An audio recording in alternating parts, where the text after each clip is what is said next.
What's up, everybody? I'm live and back on Facebook. Just waiting for us to get the bells and whistles saying that nothing's working. So far, that doesn't seem to be happening right now, so that's cool. That's close. We'll ride with that. All right. Don't mind if I share this a little bit, do you guys? Hopefully you do.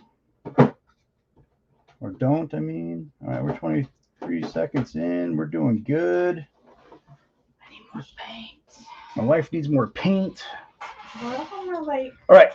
So tonight we are drawing the Tin Soldier and Phantom Hawk. Tin Soldier is a character created by Nicholas Gear, a fellow member of the Starcross Comics community. And Phantom Hawk, well, if you're on my channel, you know who Phantom Hawk is. So no need to explain further there. So we got one person watching. Our sound hasn't dropped yet, so that's awesome. Why is all the cams called Stabby Stabby Cam? Well, nothing's showing out. That's offstage stuff, and I was just too lazy to change it, and it doesn't show up on any of the banners right there. Okay. So I don't mind being the star of the show, but that's not why we're here. there is no star of the show. The art is the star of the show. Bum, Bum, bum, bum. Okay, so I got my reference photo here. Ooh, You got 3 viewers and 1 heart. All right. Check you out. Awesome. I'll take it. Good evening, y'all. I'm painting. He's drawing. I probably won't be facing you too much. I'm pretty sure I'm drawing. But that's my 4H right here. Go ahead and hop in on the chat. Let us know who you are, where you're at, where you're viewing from. Let's do this. I'll keep turning my head and kind of checking our comments. Scott Higgins, what up, dude? Morning. Well, it's evening here. It's morning where you are, I guess. Wherever that is. What's poppin'? What is popping? Okay, hopefully you guys can see this. I might have to zoom in a little bit and hopefully I don't break my damn camera like last time. Put my hand in there so I can focus on some stuff. You can see the shape of the face. Oh, okay. Well, that's good. That's what we're looking for here. All right. How you doing, brother? Oh, you're in Utah. Well, it's not morning in Utah. I'm in California. You're in the same time frame, bro. Yeah, doing good, man. Doing good out here in the left coast. You know? Or the right, depending how you're looking at it. No, it's the left coast. As in, like, the land of fruits and nuts. California. Yeah, but if you're in Canada and you're looking down, then it's on the right. Semantics. It's semantics. It's semantics. Really want to. Still on the front lines. Always. Just now with the Border Patrol as opposed to the United States Army. So, I don't know if I'm What going to pencil are you using? I'm using a 4H. It's a Mitsubishi Uni lead holder. It's one of my favorites. You got that one off of Amazon? I did, and I can't get on their affiliate program because I don't have enough likes or reach yet. So, why don't you guys help me out here? I put the link on there for my YouTube channel. I think I need like 1,000 people, something like that. Hit the like, hit the follow, hit the lead. Hit it all. Just Hit all hit the all of it. Hit all the All the buttons. buttons. Hit all the buttons. Right now I'm working on the Tin Soldier. I got my reference photo up. I'm totally swiping a Batman and Superman cover for this. As soon as I figure out actually who drew it, I'll be sure to credit the original artist on it.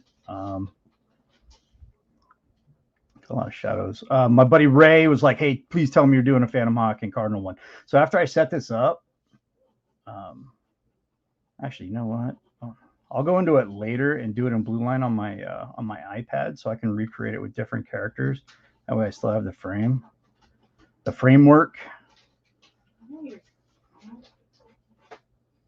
I will like and subscribe. Digging the work. Oh, appreciate the love, brother. I appreciate it. We're kind of fun to hang out with. It's spooky season. It is spooky season. We're a big fan of spooky season here. We are in the midst of our horror movie extravaganza. We started watching horror movies in August. We are currently at 76 movies. 76, and we just 76 finished. movies. So we're doing pretty good. Which one did we just finish? The remake of Dawn of the Dead by Zack Snyder. I think that's 2006, 7. I don't know. I don't know when the remake was. I'm not sure. I'm not sure where I left I don't know my when. phone. I don't know where the I do not recall. Hopefully Ray's watching. He'll tell me when the remake was. He's pretty knowledgeable on all that stuff. We're big supporters in spooky season. We like a lot of indie horror and fan films too, because some of the ones the Never Hike Alone, Never Hike in the Snow, Voorhees, I guess is supposed to be. What poster? It's right up here. It's underneath all my crapola. I need more shelves. I mean, I could have a whole wall full of drawers to put my artwork, and it still wouldn't be enough. Never Hike in the Snow. We gotta send you to one fan fiction movie. It's definitely this one. Ashley's here. What up, Ash? So awesome. And I am a little different. I'm a bit more picky about my horror movies, especially if you're messing with my old school slashers. 2004. Ray says that it's 2004. So Thanks, Ray. Thanks, Ray. Appreciate it.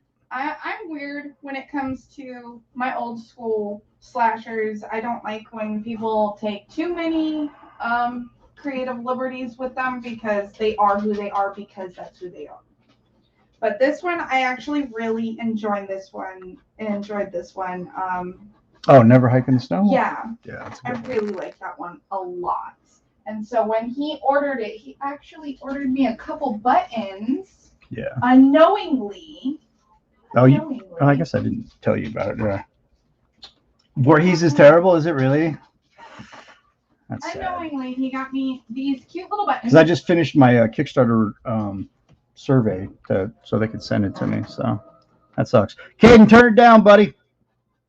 So this one here is obviously Jason's mask with an arrow through it. And thank you. This one here is Jason at the lake shooting the arrow. And these were pretty knowledgeable. You want me at Trivia Night for Horror? Yeah, it's not a competition, Ray. But yeah, we could do a trivia night. I think actually that would be a fun podcast. Get Ray on here from the Horror Syndicate. No, he's gonna throw out like Italian horror and giallo and just like totally might wipe the floor with us. But you know, we're pretty knowledgeable. I think movies he hasn't. That's true. There's been a few that we've seen that he hasn't, and that's probably because he hasn't gotten to it yet. Hey, what's up, Malza? Holy shit, Janine's here. Awesome. Yeah, Vin. He's good friends with Vin, the creator. He did. You had him on a couple of times on THS, didn't you? Yeah, but what I was saying is you didn't realize when you bought me these pins that they would so perfectly go with my Halloween costume. I got some badass horror shirts today. I got a Hellraiser and Jason. Super stoked. I'm Kuru? How are you? Oh, God. I'm old. I mean, heck, I'm old because maybe one day I'll get monetized and I don't want to be shut down because, oh my God, Nick Arbor in a podcast once. A live feed. Oh my God. That's. We have those are totally my shorts and we have proportionate. My socks and my. You do know more than most. I would, but you have to admit I'm more than just a casual horror fan. And then I have my shirt coming in the mail this upcoming week, which I already have the transfers for. Yeah. And now I have pins to put on the lapel of my shirt. Oh, no worries, Ashley. That's why I have my esteemed young co-host here and wife to fill me in on the latest lingity. Why is our Wi-Fi keep bouncing down like that? Because we're running a lot of stuff through it right now, honey. Did you turn off the TV in the living room? I did not. I came out here.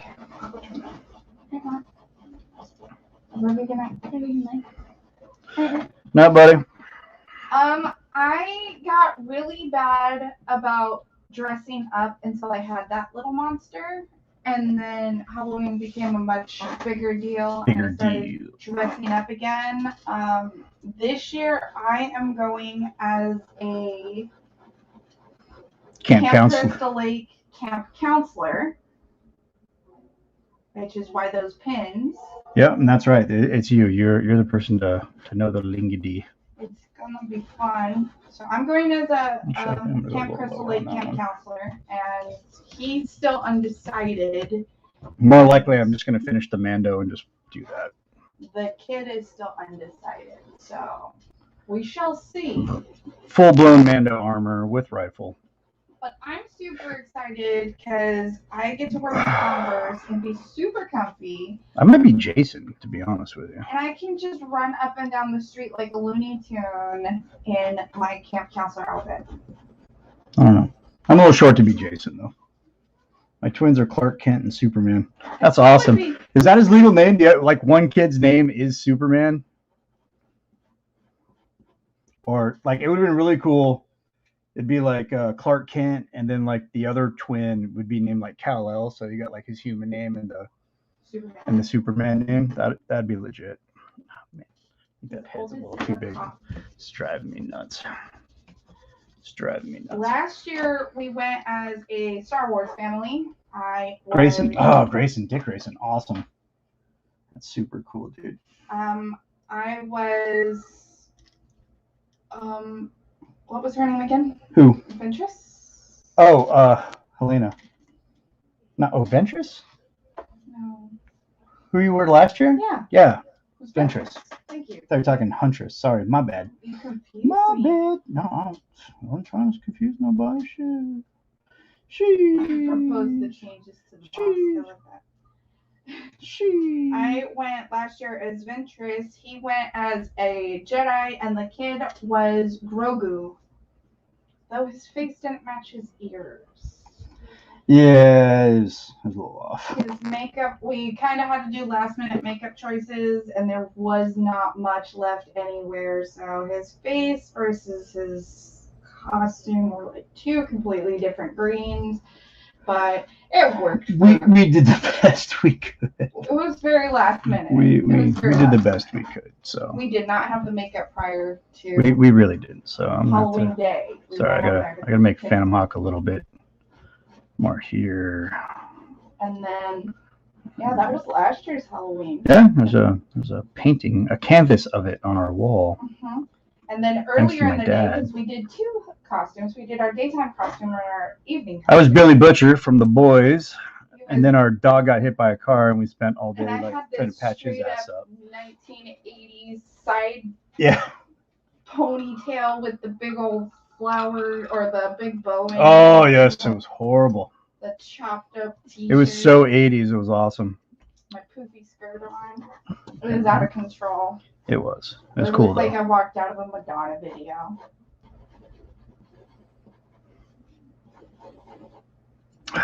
So I am not liking how that pose is going. Drive me nuts. Drive me nuts. Early. The boys kind of wait. Oh, he survived.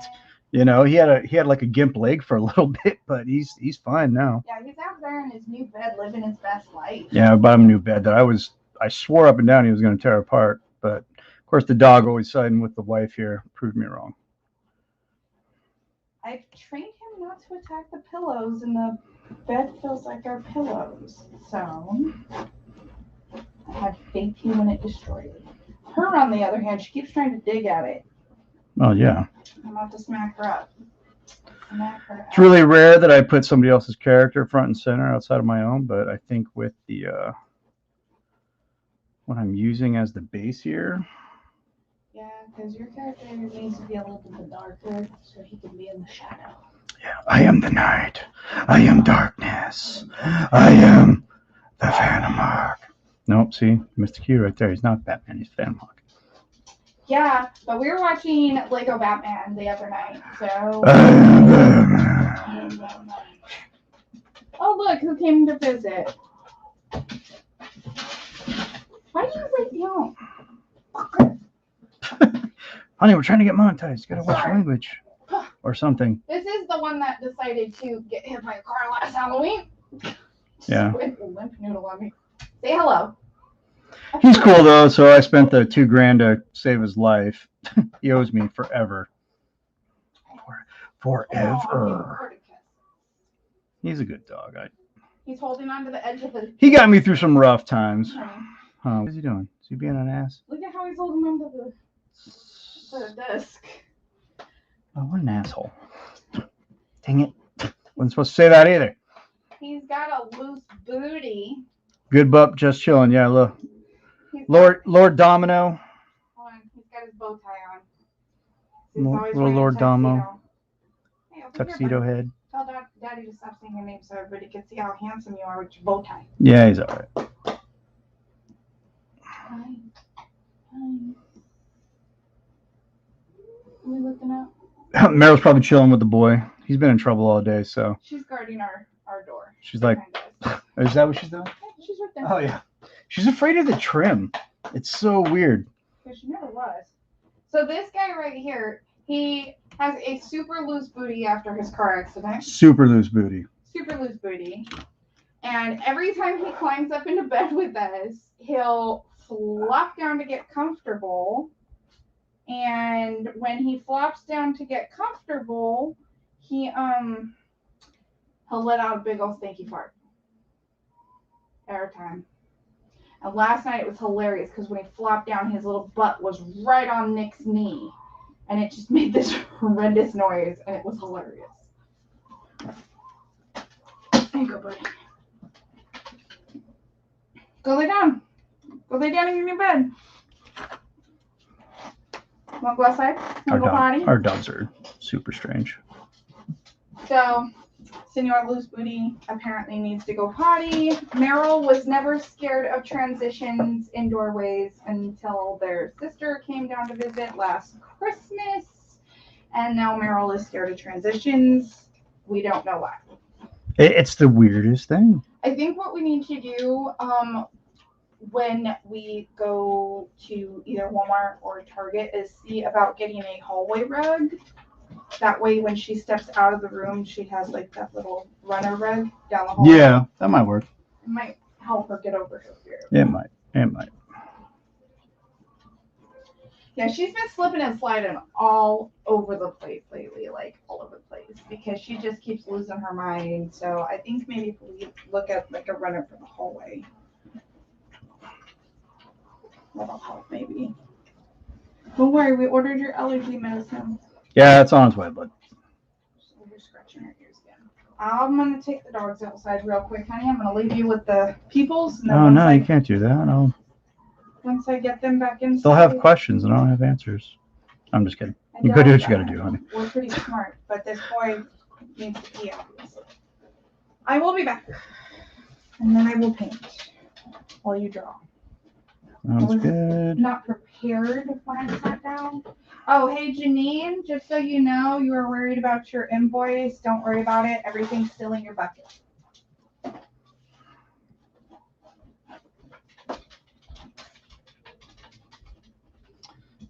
Fam time. Catch you later. Love the work. Hope to catch you next life. Hey, thanks, Scott, for stopping by. I appreciate it. Anybody that wants to take time out of their day to watch me doodle on paper, I'm very appreciative of that.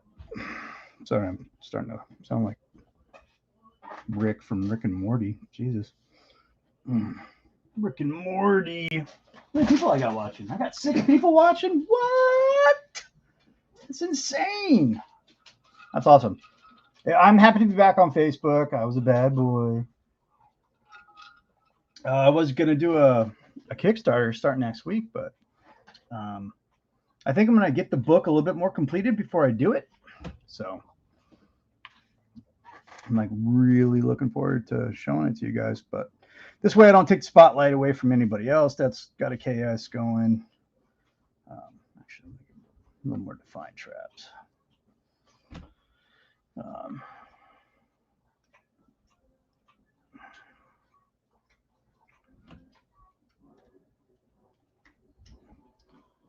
Right, let's see here. Oh God. so crazy trying to keep up. I got like the computer going on. My phone's got the chats running through it. I'm drawing. I'm like, oh, it's crazy. But right now, I'm laying all the base work down. I hope you guys can see all that. Yeah, you guys can.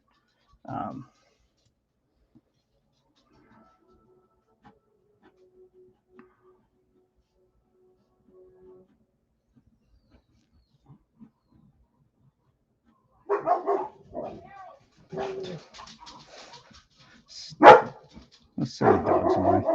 They bark at everything. Like someone shoots firework off across town, boom, they're going ape shit. Now, as far as I recall, hold on, I gotta pull up. Where's Tin Soldier at? Pretty sure I've only drawn this guy a handful of times, so I gotta pull up his reference image super quick. Okay, doesn't wear gloves. He's got the bells here. All right, that form needs to be bigger. All right, okay, and then he's got like a loose neck like that, and his jacket comes down. I'm sorry, Nick. I'm probably gonna have to. I'm gonna take some liberties with stuff here, just because. Well, I'm me. I mean, no disrespect to your character, but I might add some things. I don't know. Won't be too crazy. It'll still be within the essence of the character. I'll get as much on there as I can.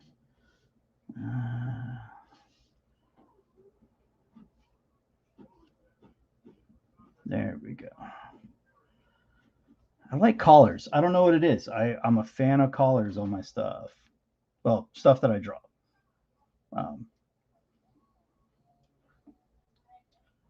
Nope. Let's see here. Boom. There we go. Who else talking? All right, cool. We dropped down by 3. We got some people watching on. Just better. Nick looks like you're a talk show host with that microphone.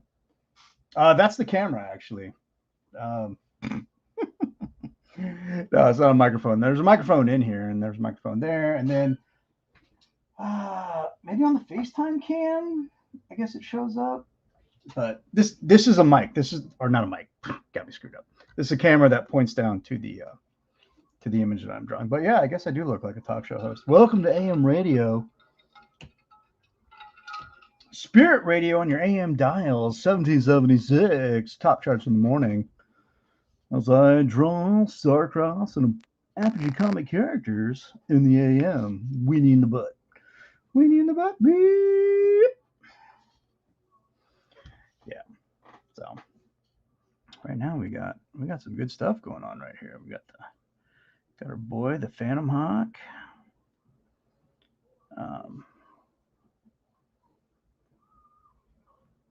Right here, it's gonna be some cool stuff.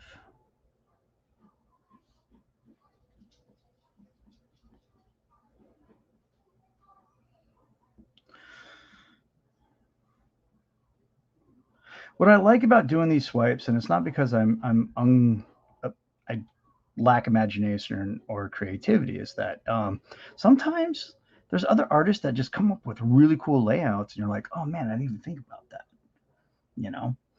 So, when I swipe them, they're for fun. They're not for me to make, money off of or mass profit or anything like that. It's really just, I used to call them homage covers.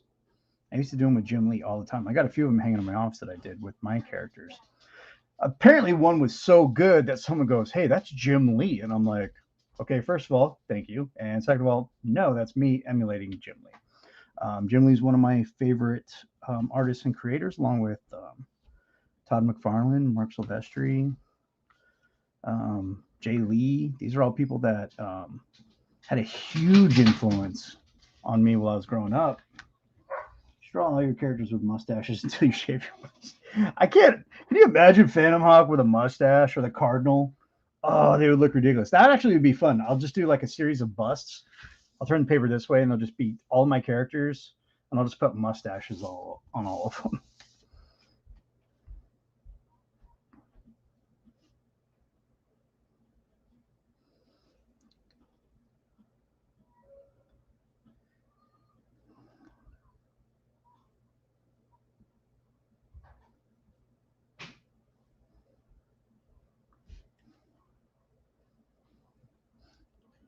Omni-Man rocks his. I know.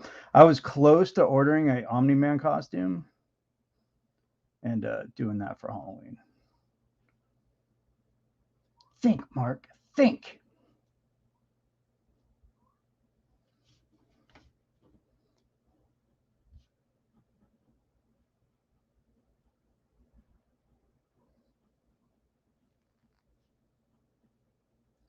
If Nick Gear is watching, the creator of Tin Soldier, how am I doing? I should be trying to. Maybe not. Oh, am I making him buff enough? I need to add more there. Oh, that'll do it. Right there, right there, right there. Add that tricep. Like my dad said, hey, if you want your arms to look bigger, work on your triceps. And he was right. He was right. So, Dad, if you're watching, thank you. Thank you for telling me to work on my triceps.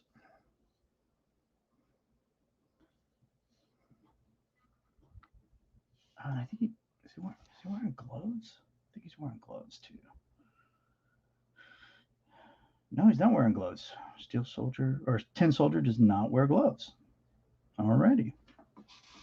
And we're still rocking. We got 5 people watching. I think we got 2 on Facebook, 3 on YouTube.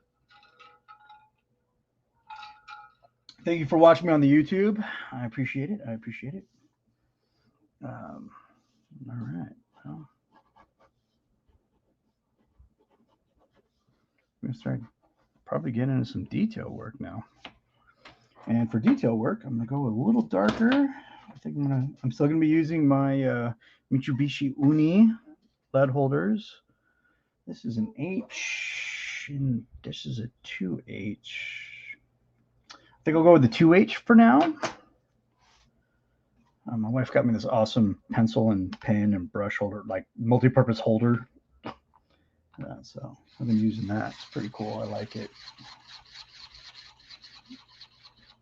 Nobody's really dropping any comments on the YouTube side, which is fine.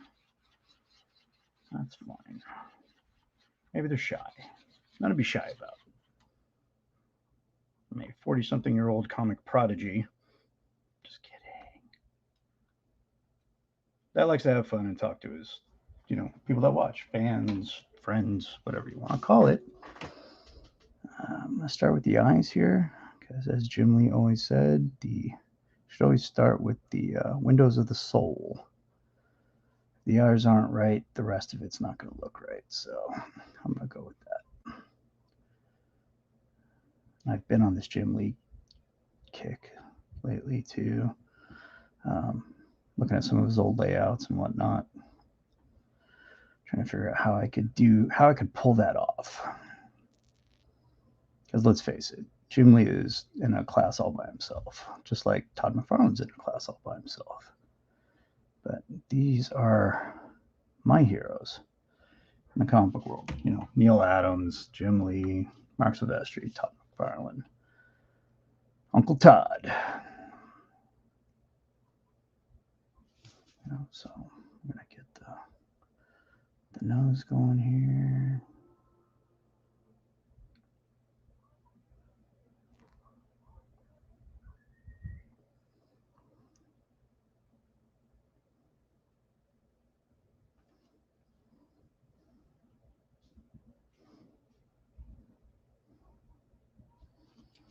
Right. I play some music for y'all, but my computing power is all tied up. And if I play anything off the Alexa, there's a good chance, at least on Facebook, that the music is going to get muted or the video itself deleted. Now, what I'm trying to do is build up more people on my YouTube channel.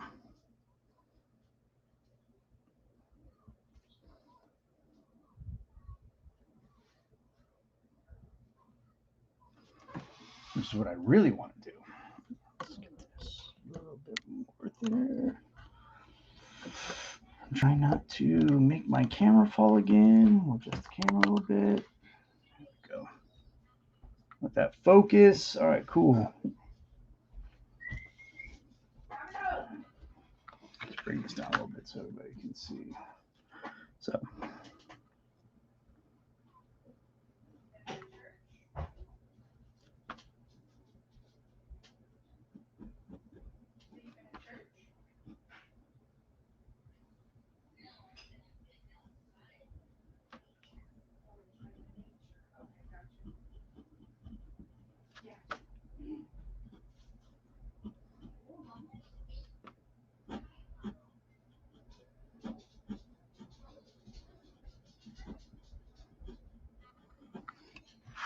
I know it's all silent and boring.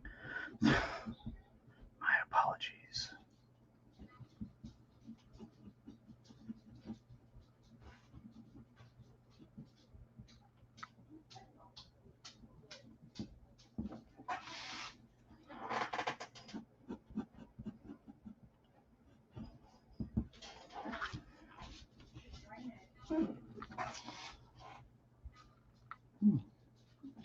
All right.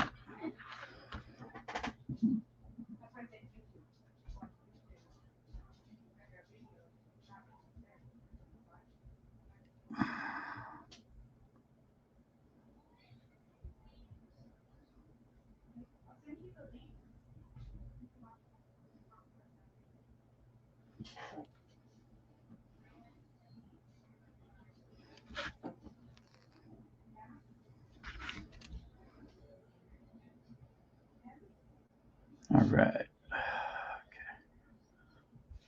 think most people watch me for Mistress, or not Mistress. Well, yeah, Mistress Stabby Stabby. Not a mistress, though. She's my wife, but it's just the name we gave her. Mrs. Stabby Stabby? Let's go Mrs. Stabby Stabby.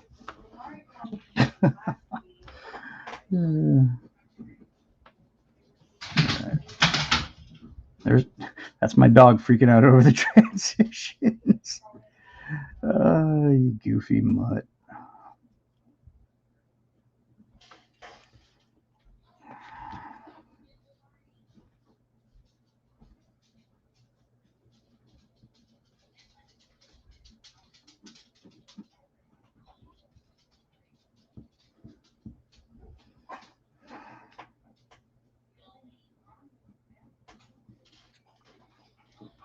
Well, I'm glad you like it. Man, I wish Nick was on here so he could tell me if I'm going in the right spot. I added a collar. I hope he doesn't mind. You know how artists are. They look at something and they're like, oh, you know what a guy's missing? And then they just add it when they do the fan art.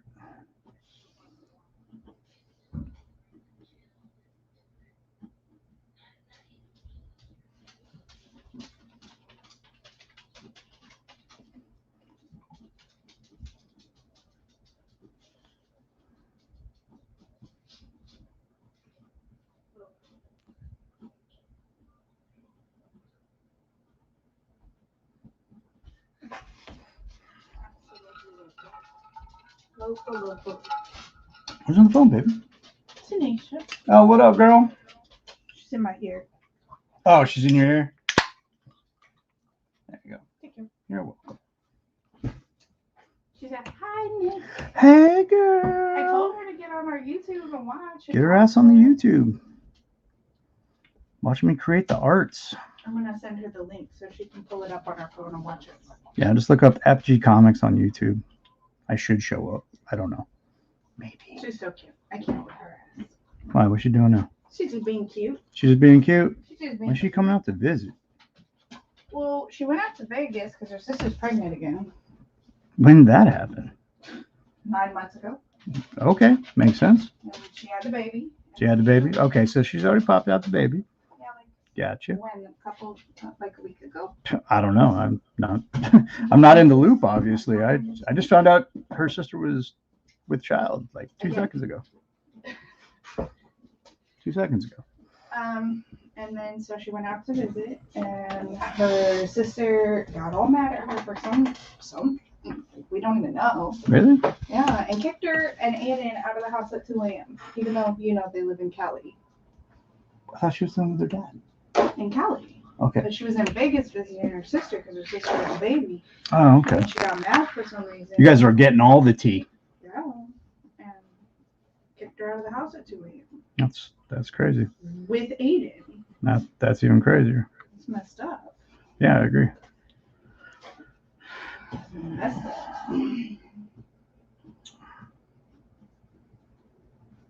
No buenos. Nos on the buenos. So got people watching. We got one. Are those hearts or is that the? You have 5 thumbs up on hearts and 1 watcher. Cool. I don't know who's still watching. Who's still watching? I'll send you the link. Love you.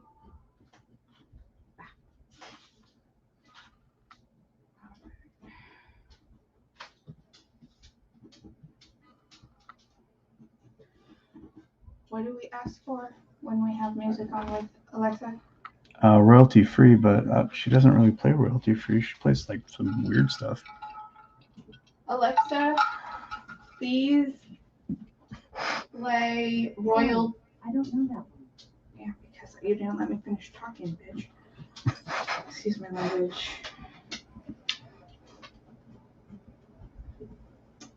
Alexa, please play royalty-free music. Here's some music by Royalty Free Music on Amazon Music.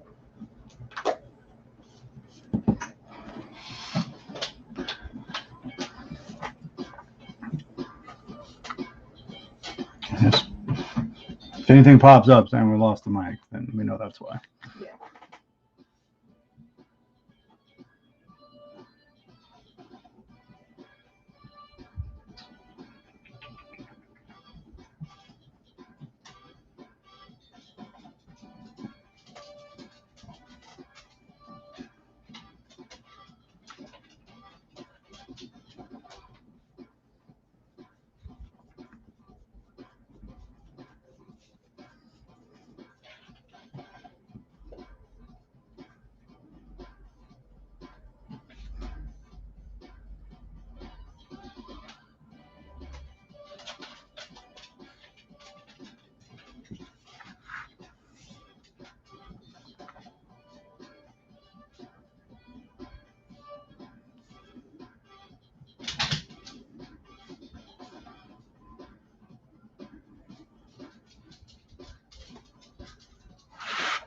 Your heart rate rose above 120 BM while you seem to be inactive for 10 minutes. Oh, good. I'm having a heart attack. Sweet. Thanks, Apple Watch.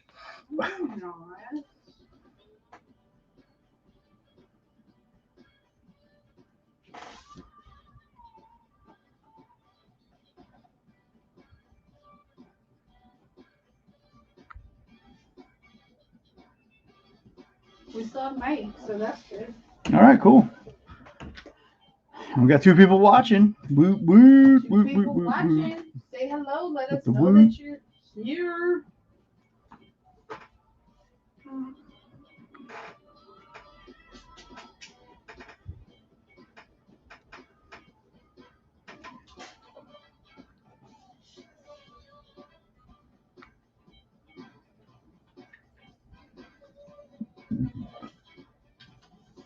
Nobody's talking. No, nobody's saying hi to us. It must be happy hour. I'm too busy drinking and watching. That's cool. Supplying you your mellow jams for the evening. Serious lack of love up in here. No, I like having conversations when we do this stuff. I think it's a little bit more engaging, I guess, when people have questions like, "Hey, who's the Tin Soldier?" Hey, more importantly, who's Phantom Hawk? Who's that I guy? like when they talk to us. Yeah, I do too. But hey, some people just like to watch in silence and That's okay. do what they're doing, and that's cool. I'm not gonna take anything away from that. If I'm the final part of their mellow jam, I'm cool with that. Ray says you must be excited. I'm excited about a lot of things. I got some cool stuff going on. Are we talking about the same thing? We talking about the same thing, Ray? I think we're talking about the same thing. We're talking about the same thing. I'm super stoked. It's been a great week. I'm 100% debt free now. Not to get too involved in my personal life, but as many people know, I went through a divorce in 2019 into 2020. I didn't lose, but I didn't particularly win either. A little bit of a catch-22. A little bit of a catch-22. Affected me financially, like bad. You know, I was paying rent out in California, which anybody who's ever lived in the state of California knows that rent is just ridiculously expensive. You know, so but at the same time, I was paying a mortgage for a house I was trying to sell in Texas when I moved out here. So yeah, it was kind of a pain in the butt. And you know, I was living on credit for a minute, for a while. And during that time, you know, I had to eat. So like most of my cash flow was going towards rent and utilities and, you know, the mortgage out in Texas while I was trying to sell this house. So like I was living on credit. Raked up an obscene amount of credit during that time. You know, I didn't really know how I was ever going to get out of it. Well, we figured it out together. But we figured out a plan and we got it resolved. So now we're working on a financial clean slate, which is great. Which gives me a little extra cash flow to put into comic books, investments, savings. You know, because eventually a honeymoon. Eventually a honeymoon, because I got married and I didn't have money for, you know, your typical exuberant honeymoon. But now we can do that. Got a text from my union rep. What's the good news, Janine? I didn't know she was part of a union. That's awesome. Yeah. That's why her injury was such a pain in the rear end. Pain in the butt. Pain in the tuchus. Hopefully he gave her good news because, yeah. I hope so. I'm having a hard time. Well, yeah. Work for a god-awful company.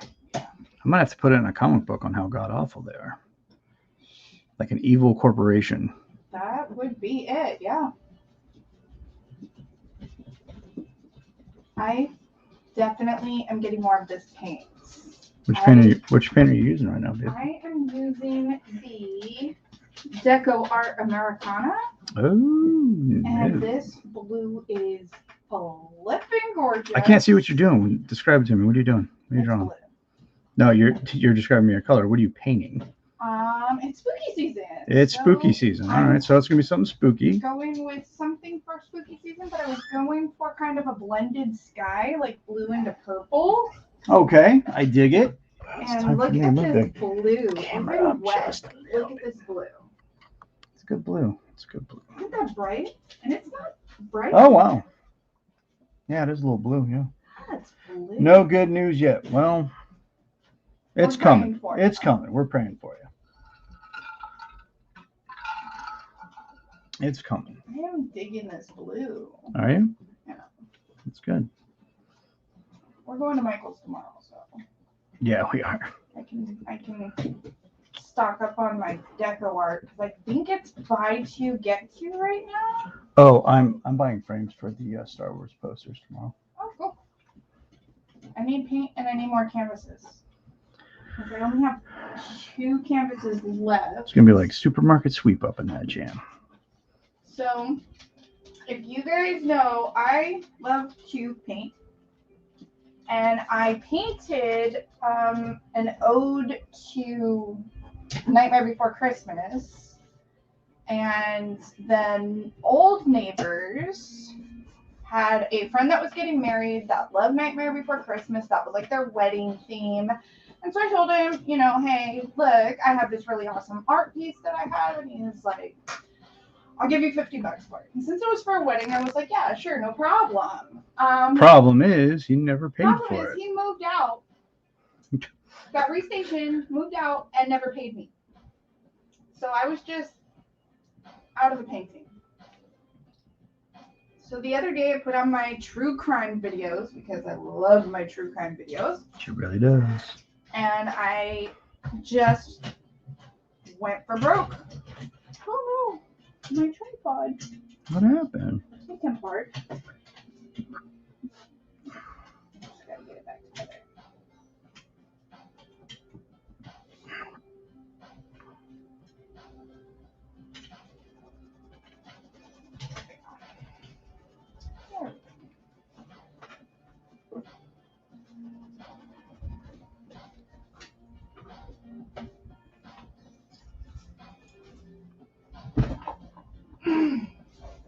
So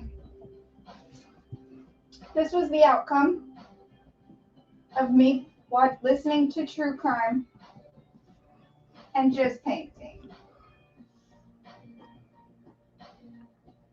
This is my little ode to Nightmare Before Christmas. And you can't see it very well in the pictures, but it is holographic. I have a holographic clear paint that mixes with your other colors, and it's by Folk Art, and it is gorgeous. It doesn't leave too much sparkles in your painting, where it's kind of like in your face. Yeah, so Tin Soldier is just about done, at least with this set of pencils, because I got this one that I use for like to do the heavier blacks and the shading and stuff like that. So you like it? My freaking tripod. P-Hawk's gonna be because it's like all cape. All cute. Most of it's all cape, Oh, God. and then some I'll believe that. I'll keep my tripod. some other stuff. I gotta do the effects here into the legs so I can complete the legs, and it's gonna be a mess, but I like it. I also used to be the artist that painted everybody's aprons in my old Home Depot store. And I guess I kind of miss just having something to work on. It's easy when other people give you your inspiration. They're like, oh, I really love this movie. And you figure out how you can take that movie and put it on an apron. And I got some beautiful pieces. I still have one that needs to be shipped out. Which one? Tanisha's. Oh, or she can come out here and get it, and we can have a barbecue. Have barbecue. What was I supposed to draw for him? Spider-Man. Miles Morales or Peter Parker? Parker. Parker. That's right. I'll add it to the list. You send the link to Tanisha? Yeah. She has YouTube. I know she does. I mean, not definitively, but I'm assuming like everybody else has YouTube. I just started watching Mysteries of the Morgue or something of that nature. Forensics has always intrigued me. Yeah, those true crime stuff's always.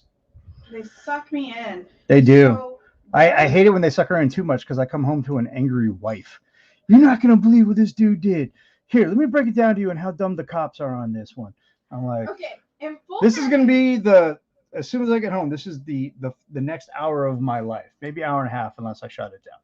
In full fairness, you, sir, as an officer, can Agent. also say, agents, can also say that in some of those cases, the cops did them dirty. Yeah, or they were just incompetent. Yeah, I can agree to that. Not all cops are created equal. That's true, and not all cops are bastards and all that stuff. Not all cops are bastards. Yeah, We but know a lot of good usually cops. the stuff that happens in these smaller towns, they don't have the resources, and Yeah. sometimes you have Barney Fife, running around amok, doesn't know what he's doing.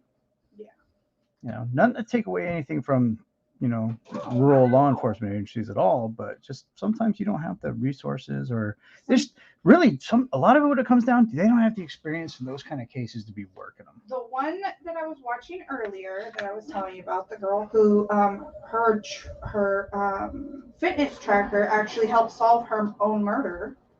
She's crazy, but awesome, but sad because she did pass. The cops in that town, there were only 2 full-time cops. It was such a tiny, tiny town. And they did what I believe is the smartest thing possible. They called over to... Usually they call the FBI. They called the FBI, and then they also called over a few detectives from the sister or neighboring... municipality or whatever. Yes. Which actually in this case was Detroit. So they called in the FBI and a few detectives from Detroit, and they came down and they immediately started helping them figure out suspect lists and time frames and everything. And like I said, her fitness tracker actually was the thing that kind of broke the case. Because isn't technology grand? Once they found her phone and they charged it and turned it on, her fitness tracker was still tracking. And you can That's see pretty smart though. It'll all show of where the her body's going or movement- whatever. All of her movement prior to her passing.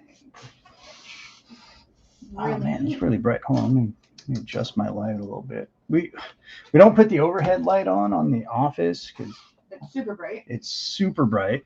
But then I got this thing that washes everything out. Like half the drawing is washed out. You know, I haven't even gotten into the good stuff yet. We got 3 people watching. Whoever just joined on, So appreciate you coming on. Jimmy, Welcome to the Nick Show, the Nick Garber Art Show, the Apogee Comic Show. I got to come up with a name for this. How about what do they call like art galleries other than just an art gallery? Are we having a gala? That's usually what happens at art galleries is a gala. The Garber Gala. Garber Gala. Garber. I don't know. It sounds a lot fancier than it is. 2 people drinking on camera and drawing and painting stuff and talking. You get to see. We'll just call it come to life. well. Eventually, we're gonna do Nick's Art House reviews, where we draw something pertaining to a movie or a show that we watched and enjoyed. So that'll be Tonight would be zombies. tonight. Would be zombies, but I'm not drawing anything zombie related. Not Romero zombies though. Snyder zombies. They're scary. Yeah, they are because they run. And they're super strong, but they don't eat dogs. No, it's only human flesh, so it's still no. Romero zombies ate everything. Yeah. Anything Anything living. living, anything of warm flesh, it ate. So, trying to get the metallic look here. Different textures. Oh yeah, that's cool. Because he's not. What is he? He's not. The Joy of Drawing. That sounds a lot more Bob Ross than what I, as far as the content goes here. But But you're drawing and I'm painting, so I was trying to find an in between. The Joy of Art. We'll call it The Joy of Art. How about that? The Joy of Art. We'll call it that. And I was so happy that Nick was like, "Hey man, you should draw a Tin Soldier and Phantom Hawk doing a team up." And because I was playing Arkham Origins, which it's my second favorite in the series. The original is my favorite, even though it's kind of limited. And the space is small. But I enjoyed the story. I enjoyed the lore. I enjoyed some of the redesigns of these classic characters in the Batman Rogues Gallery. I don't know. Can you call it a Rogues Gallery? Because usually that's associated with the Flash. The Flash is rogues. But anyway, Origins is one of my favorites. It's got Deathstroke in it. It's got Bane. Apparently, I'm a huge fan of that one. But Alexa heard that we were talking about spooky season. oh There's wow, thunder going that's not spooky season. Not spooky season. on. I believe the life of an artist. Yeah, but so that anytime I see Batman, I'm inspired to draw Phantom Hawk. Phantom Hawk is an amalgamation of like a lot of the characters that I enjoyed reading about when I first got into comics, and still keep me enticed into the world of comics. Batman obviously being a huge influence. I like the cape and cowl vigilante. It's fighting for justice and driven by vengeance. Daredevil, who's my all-time fave superhero. Yeah, sure.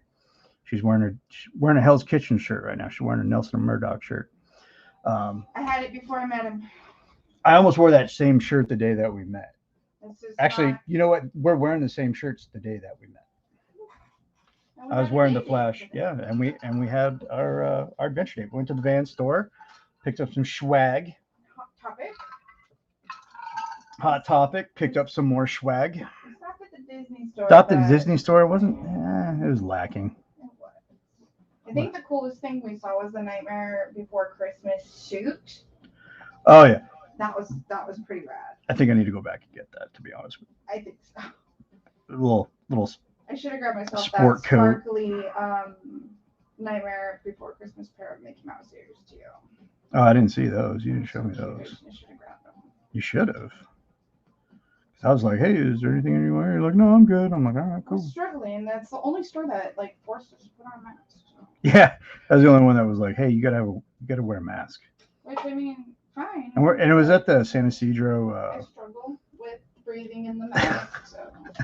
San Isidro outlet mall, which is literally on the border. It's like right next to it is the port of entry to get in. So you got a lot of people coming over from Mexico who are not wearing masks. Like just give zero Fs about anything of that nature. Yeah. It was pretty entertaining. So We had fun. we had a good time. Yeah, We we had a should have good time. stopped for a crepe or the churros. Either one. I know. Oh god, the smell was just like overpowering. I was like, man, something smells like sugar and fat and deliciousness. And then we excuse me, we hit the corner and cinnamon. Yeah, the cinnamon smell was like super overpowering. It was They awesome. had a crepe store and right next door to a. I didn't see the crepe store. It was literally right next to the Was it churro really? store. Like, That's literally cool. right there. Literally, not figuratively, literally. Change up my brush. I always think it's funny when like I use a image to swipe from, and then when I'm looking, I'm like, no, that doesn't look right, and I start critiquing the original artist's work that's been published, and I'm just like, yeah, man, if I was the editor, I probably would have had a little something to say there. He's over there stealing ice and not refilling the tray. I can hear it. I'm about to tell you. Refill the ice.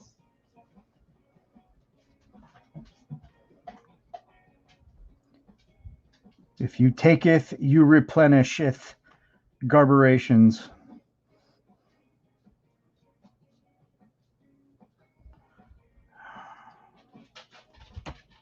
Got it. Okay. Yeah, it's gonna sound like really like maybe narcissistic a little bit, but I enjoy drawing Phantom Hawk. I enjoy drawing my dude, and I definitely enjoy drawing his knives. I think that's probably one of the. This is all gonna be blacked out, so put my little right on there. Got one person watching. I don't know who it is. I'm thinking it's Ray. Might be Janine. Probably Janine. Can't count our girl out. Who's still with us? Who's still Say with us? hello. Who's still watching us on a Friday night at freaking 10 o'clock? And y'all should be at the club. Yeah, parents. I know. Ray's got his handful too. Like he got two of them. He's outnumbered in that house.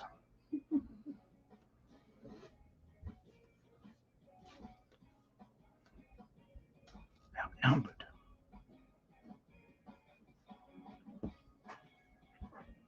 Did you refill the ice? Really the one on top that was completely frozen. The other two weren't. Okay. Please save me some ice. You know I like it in my water. Thank you. And I What are you watching? Simpsons as usual. Every time Homer chokes Bart, remember me.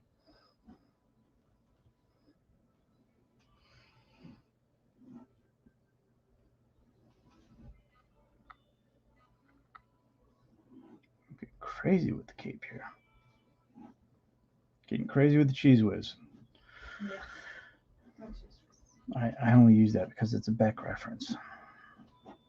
Get crazy with the cheese whiz. Don't come here and hug us again. You already hugged us. Oh, okay. I was exiting the back. Man, what is something? We have 2 viewers. We have 2 viewers. Who we got watching? I don't know. Someone popped off and joined again, You and need to say hello and let us know they're there. oh no, I That way we agree. know who we're talking to. Of course, of course, of course, of course, of course. Really am digging these Americana colors. Are you? They are gorgeous.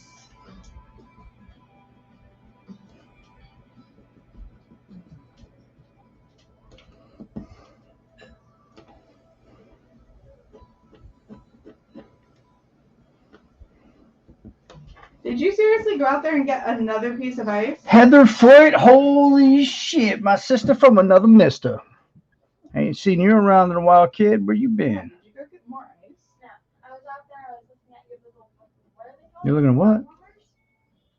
Butt warmers? Butt warmers? My cup, my things for my Ass clapping? What? Stop it. The things for my cup. Oh, okay, yeah. Congratulations, but I didn't regret. Did you put it back? Yes. Because they're not for cups. They're for cans and bottles. Bottles and cans, boots and hats, and boots and hats, and boots and hats, and boots and hats. We have 3 watchers. And Janine, old faithful. Hey. Hey, girl. Hey, girl.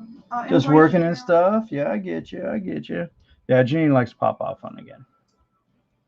I I'll don't know. have to invite I don't hold you it against once her. I figure out what was a gift and what is your purchase, because I kind of mix them all into the same thing and mess that up a little bit. Yeah, and there's nothing wrong with that. It happens. Nah, I just gotta remember what was the Happy gift little stuff. trees. I don't have the trees. Man, the colors is just gonna go nuts with this. Hopefully the colors goes nuts with this. As I sit up there and paint. Well, yeah.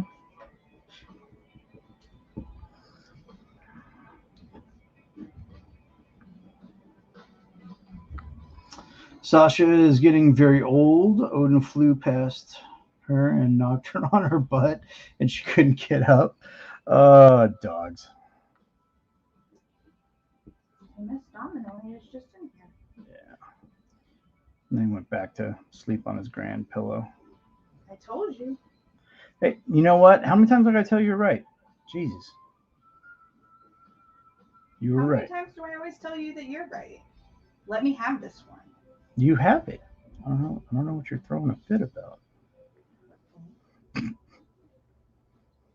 Just rude. I gotta be so rude. Because I'm Nick Gaba. I do read stuff, yeah. Unnecessary. Yeah, well, I mean, it's debatable.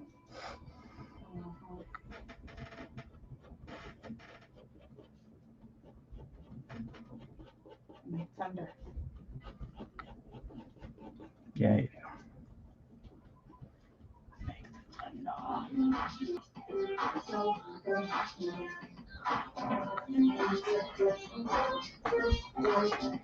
Alexa, skip song.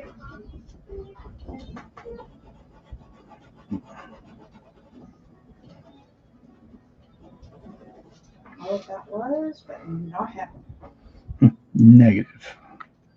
Negative. That was almost my chair. I've I just been- almost painted my beige chair green. Oh.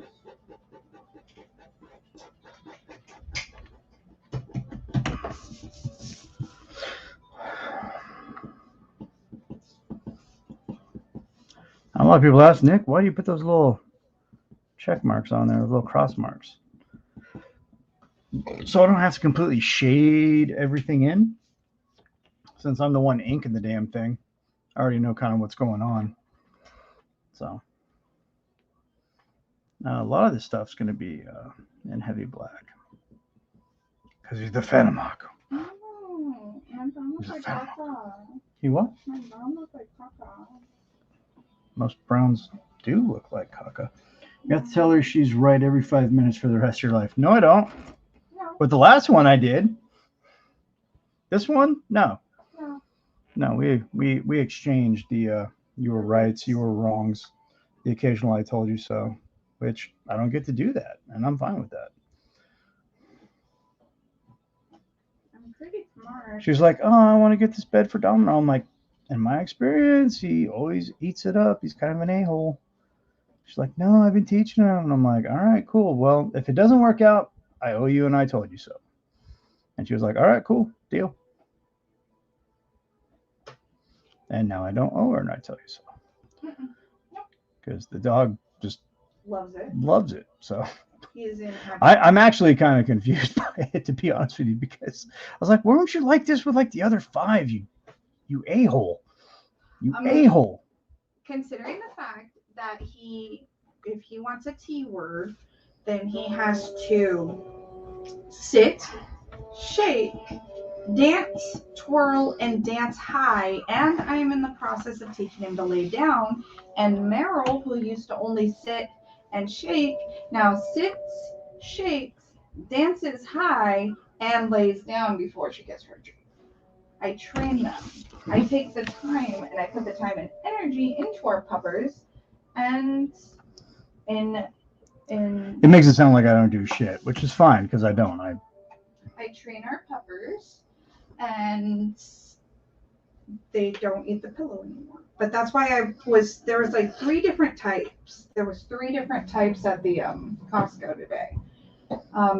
And the one felt like a beanbag, which no, because I'm not cleaning that up if he does eat it. And the second one felt like a stuffy toy, and no, because that would be a lot of stuffy. I mean, we could probably restuff our couch and our bed with how much was in there, but yeah, I mean, I guess we could, but why? But then that last one, actually, it's got memory foam in it, and it feels like our pillows. And if you have met our dog or ever meet our dog, you will see that once we exit the bed, Right. he I'm gonna go refill my drink. takes over You gonna warm up? your love and affection.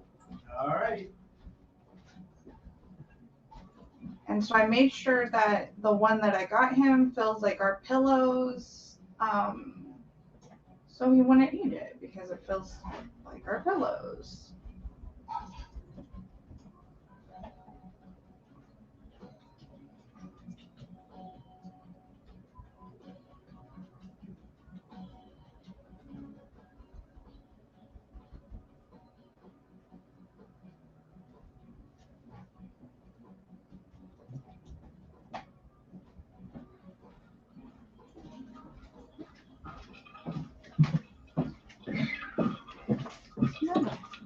No, I was just going. All right. All right. Who else is still watching? We got 3 people watching? I got 3 people watching, and I love when people watching. I'm about to start doing some serious shading here because I designed this thing to be just like super dark. I'm not as entertaining as you want to show me. I'm not as entertaining as you. Actually, people like when you leave, I don't engage with it. Well, I try to engage, but I'm just like I get focused on the art. You can do both. That's a talent I don't have. Except that with where my tripod is, turning around and checking the comments is the difficult part. Yeah.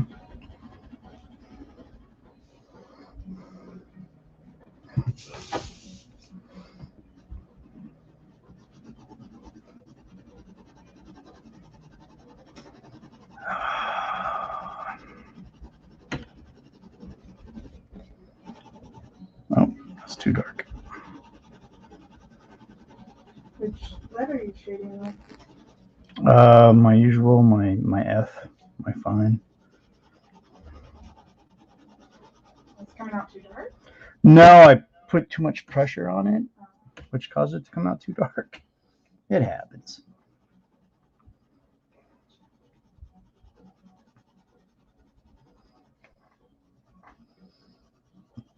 So fans of Apogee, just rest assured 2022 is going to be a good year for you fans. We got things happening. We got things happening. We got things in the books, things in the works. New characters, Regent, Charger. I have a writer for Charger. Who was our other one? I got a writer for Pendragon, who just came off of doing a Thor story in Avengers. So we're gonna have some Marvel talent working with us. I don't like saying people work for us, Are but we doing Violet Volt this year? I'm gonna try and get Violent Volt off the ground. At least one issue. It's my daughter's character, and I think that'd be pretty cool to. Really, it's secret, and she doesn't watch any of my stuff. She barely talks to me, but We're doing it for her. but we're doing it for her because it's something that She came up with. she came up with. Well, we collaborated on it, I should get Odin a love sack. and Is the love sack the ones with those little beans in them? Like the bean bags? Is that what the love sack? I have no clue, honey. None. So Violet Volt, I kind of want to get a couple of issues done, and then she's a freshman in high school, and I want to get a couple of issues done and put them into like a graphic novel and give it to her for a graduation gift. I think that'd be cool. If she still continues to hate my guts. I don't know. It kind of feels like she hates my guts. But She's going through the trying times. no. I want to do something nice for her, something to something me and her did together. It's uniquely ours. I think that'd be cool. Because I remember like when she came up with the character, we were in my office for like 3 hours just brainstorming. Like heroes, villains, side characters, all that stuff, That's pretty cool. I had a good time doing it, and I always thought Cassidy was going to be my like comic book sci-fi fantasy geek, but it turned out to be Isabel, even though she's low-key about it. Because like Cassidy would like say the wrong character's name in a certain situation, and then Isabel would be like, "No, stupid, that was so and so," whose first appearance was in this comic book, and I was like, it was the first time I was like, "Oh my god, my kids actually listen to me,"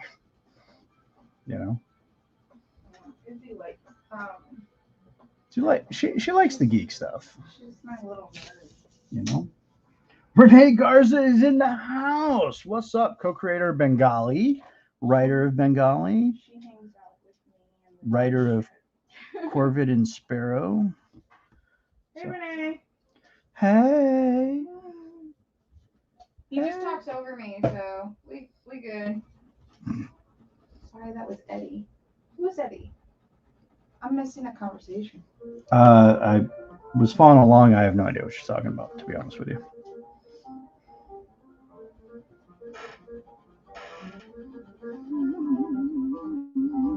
What up, guys?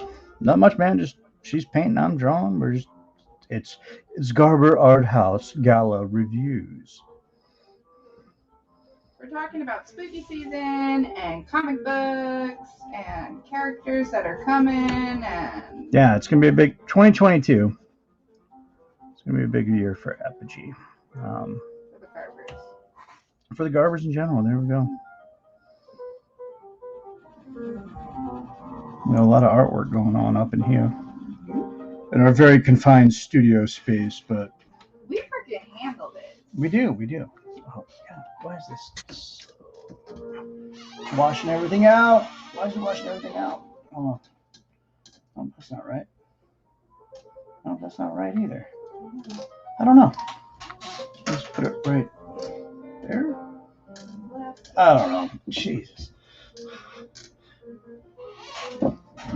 He's just doing his one shoulder side. Yeah, it's really just kind of like washing them out. So. Oh, I have lights. Maybe that'll help. It's really orange, but hey, we'll rock with it. I'm a little blind, y'all. There we go. Oh, I just had to move the paper. Who knew? God, I'm fat. I'm blind. I'm blind. I like painting in the dark, so I normally don't know what color I'm painting until it's done, and that looks like grass. Yep.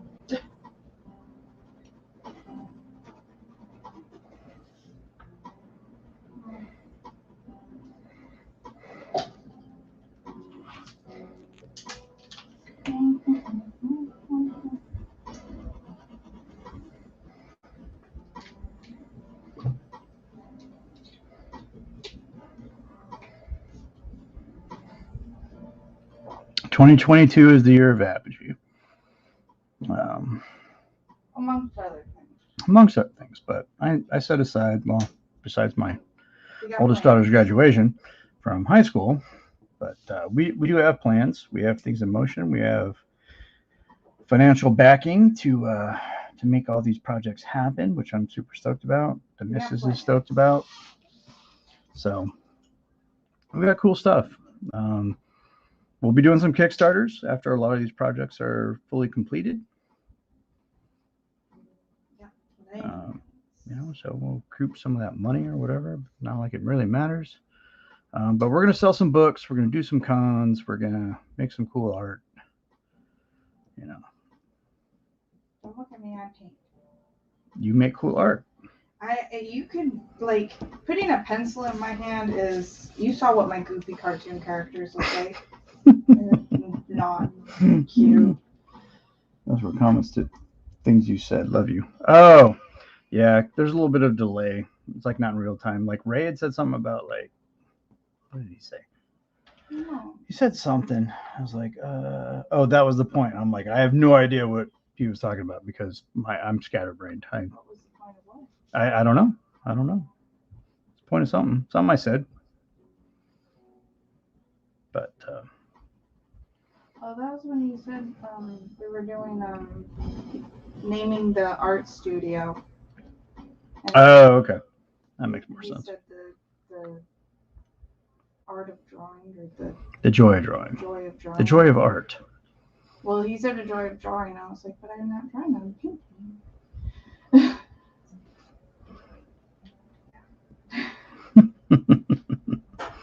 That's one of the downfalls of like the live stuff is that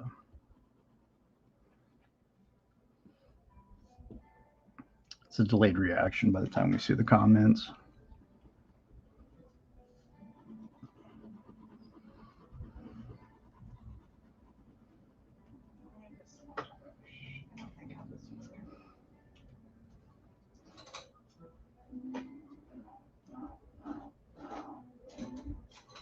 $20 million brushes later.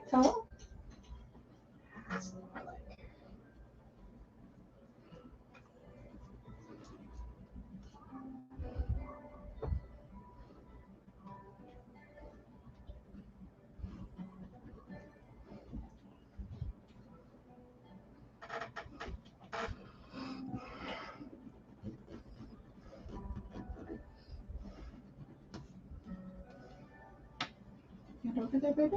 Hmm? You get? Yeah. Let's get focused on these sometimes. And the shadings.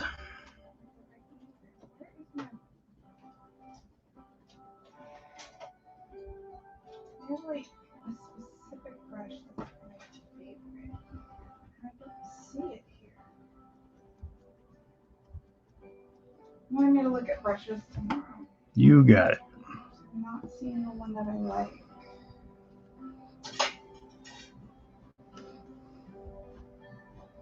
Usually it's got a blue base and it's got like long bristles. That way it kind of flows when you're doing outlines or whatnot. Oh, okay. I'm not seeing it. I'm seeing the teal one, but the blue one, I don't know.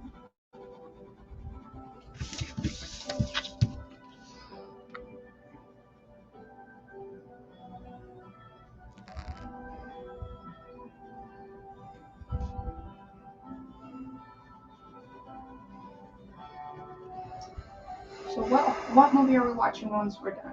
I have no idea. I have no clue. I was kind of thinking that we were doing our old school ones the last couple days. Okay, so what haven't we watched? We can do Halloween. We could. I usually hold off till Halloween, but we started. No, we so don't have to do. early. We don't have to do Halloween. We can do other John Carpenter favorites. I'm gonna pass that after a long. Big hugs. Big hugs to you, Janine. Thanks for coming out. Love you. Enjoy your. I'll invoice tomorrow. Enjoy your evening.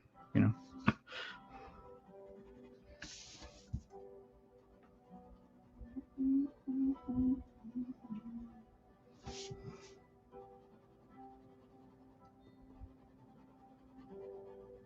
doing pumpkins. I'm gonna do pumpkin patch. You gonna do pumpkin patch?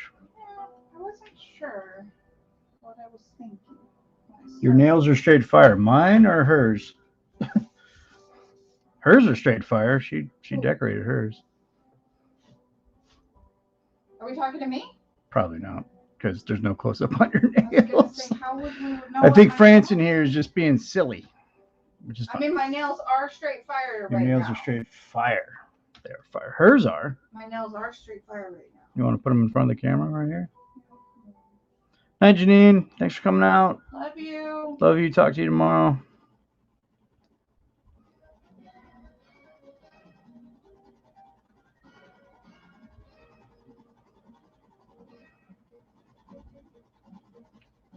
Like something you'd see on like football, or you'd hear on like football. Madden. Yeah, like a Madden game. But like on the Super Nintendo. Yeah. No. Excite bike. Oh, Excite Bike. Yeah, totally Excite Bike.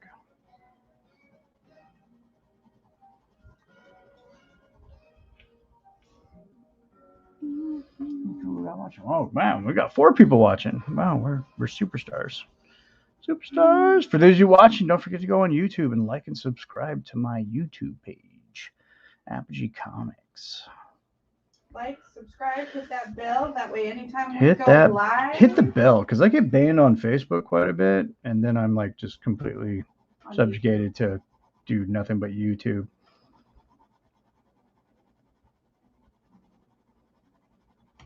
Won't be too long till I start getting banned on YouTube too. But I just try and keep like those channels about the art, you know what I YouTube. mean? No politics. No politics on there. I try to just keep it about We the talk art. about art and movies. Movies. We like to review movies while we're doing this stuff. The latest one that we just watched. So we got like this weird, really weird platform, really weird content going on. We're like, oh, okay, today we watched We watched one the other day off of, I think we were on Netflix, and we just kind of came across it. It was, man, which one was it? I don't remember. What was it about? Do you remember that part? That'll help me. Um, Apparently I have the stronger memory when it comes to this stuff. But you tell me what the plot was, so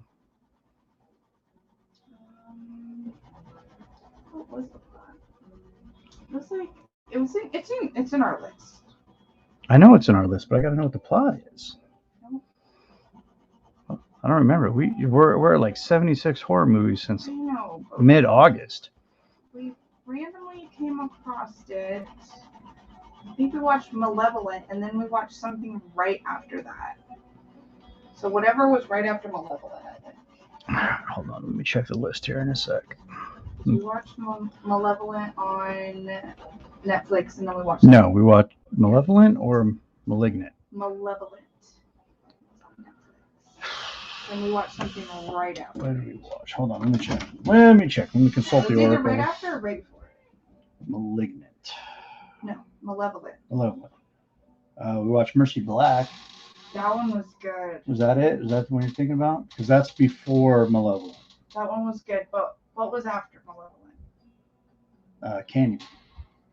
The new one. Demonic? That one. Demonic? Yeah, that one Okay. was messed up. That one was messed up. Demonic. And the last I don't even time we remember watched- what that. Which one was that about? The Seance? What was Demonic about?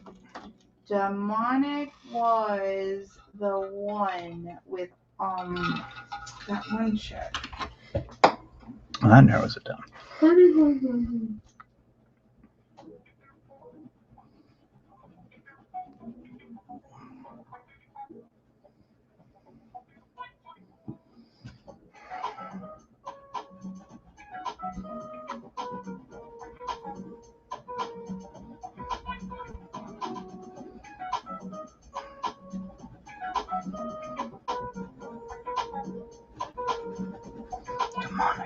Demonic. Which one was that about?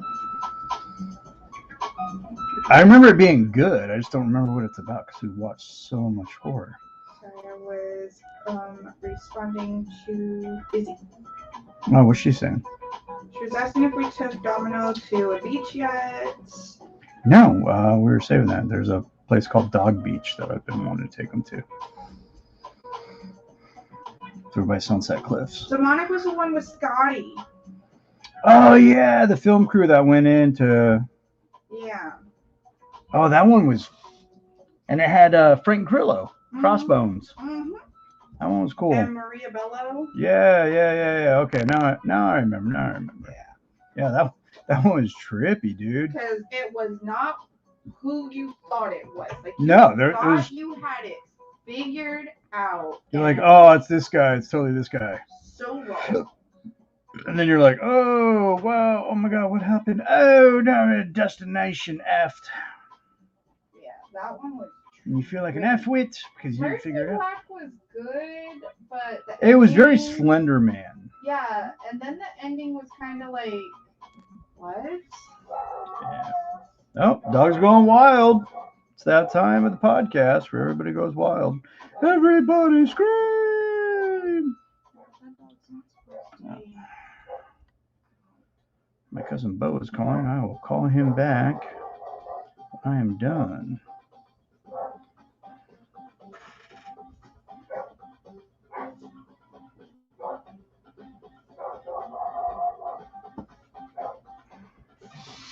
They're not really. Oh wait, I forgot to black out his crotch. Ooh, naughty. No, I don't mean it like that. Like I had set it up to do that, and I didn't do that. Thinking a bunch of pumpkins, maybe a goosey or a googly or something, and then some bats in the sky with an awesome full moon. I've gotten really good at full moons lately. But I am not going to sit here for too long because the other day when I did that and I stayed in this chair all day long, I wound up with horrible shoulder pain.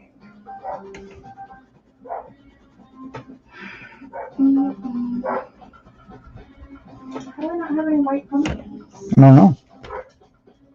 Like cream colored pumpkins. Hey, baby.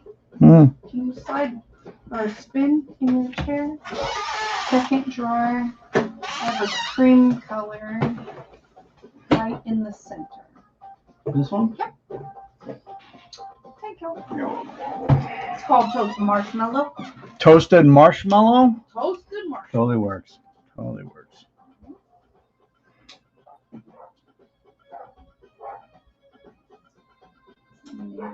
Man, we got some like Mediterranean Arab feel going up in here. I dig it. It's the royalty-free music with Alexa. Well, that's good. Hopefully, we're not getting. It'll be funny though. It's like, hey, your stuff's muted if it's played in Pakistan. I can skip the song if you like. No, it's fine. I just think it'd be funny if that's actually what happened.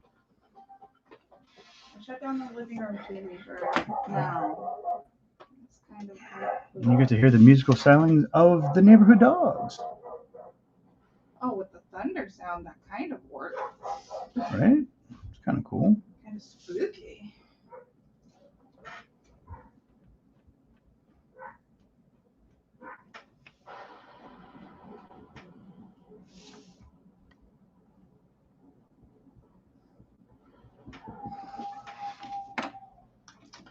Let me text Bo real quick. He's right. Yeah, you know, you never know. If I have to cut the live short, then.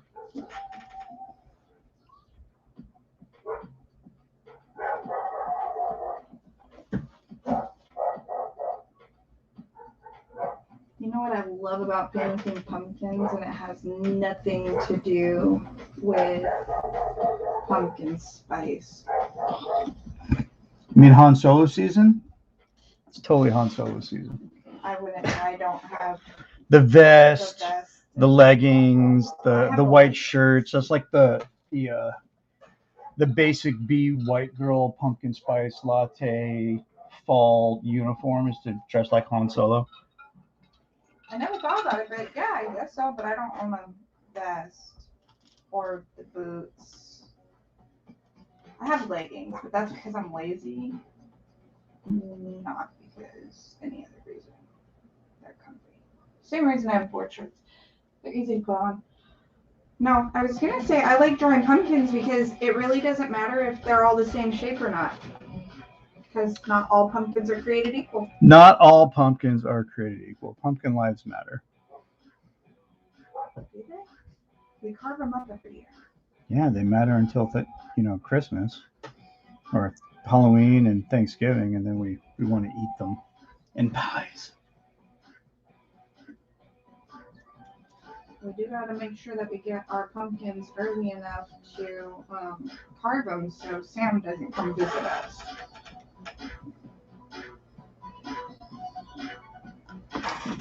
Well, yeah. I prefer that now. I'm pretty sure he's. Rules are rules. Okay, so he's got a sheen on him. He's not like Colossus. All right, cool. Is that okay? Yeah, you just want to, Shoot shit. shoot shit.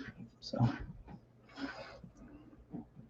told him he's getting ready to go to bed. So he's like, hey, call me, afternoon, morning, whenever you get up. I'm like, okay.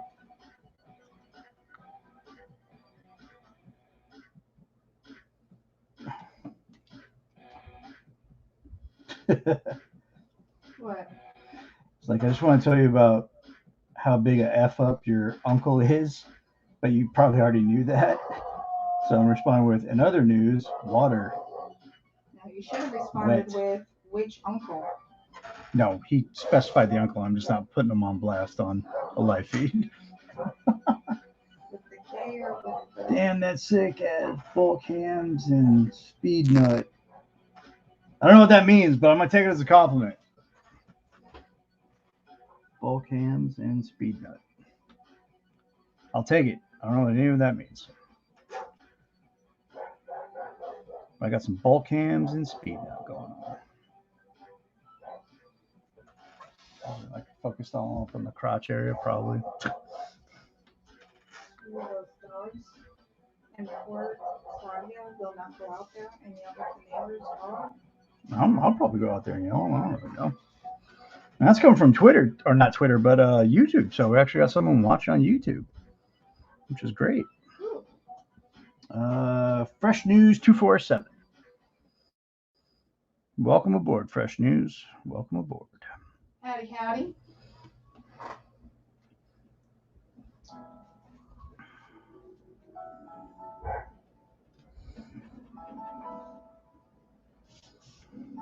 Welcome to our art studio. Welcome to the Garber Gala. What's poppin', y'all? Hey, no problem, man.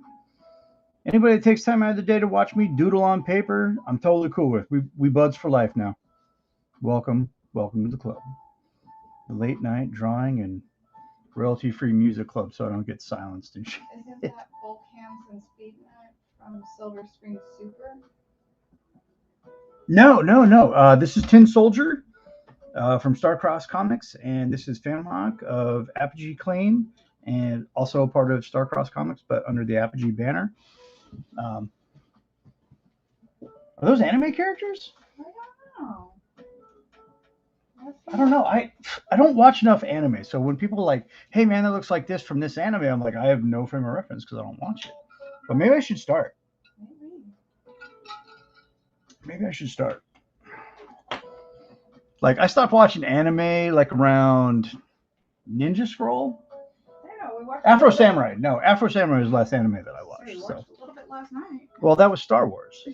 That's Star Wars Visions. That's different. This is like super light.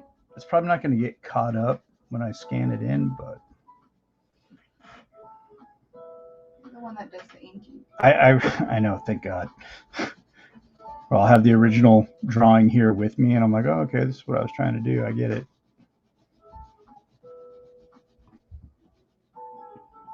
Hey, Fresh News. Tell me more about Bulk Ham and Speed Nut. Where are they from? Is it an anime? Is it an indie comic that I'm like not aware of? Because the names alone just have me fascinated. No, Bulk and Nut are from a Polish workers newsletter funny pages. Oh my God, are you from Poland? I was not aware of that. I'm gonna have to Google that. Bulk and Nut. They're like a crime fighting duo. Give me more. Give me the deets, man. I want to know more. You had my curiosity, but now you have my attention. I was going to say interest, but that's not right. No, you have our attention. Yeah, tell me more about these guys. I'm drawing right now. I can't look it up.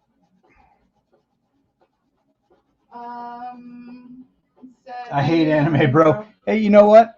That's fine. And between you, me, and the screens here, not a big fan of current anime.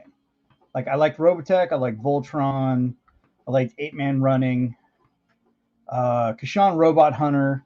I think all that stuff was done in like between the 70s and mid 90s, and my knowledge of anime is basically done on what did they do on Cartoon Network?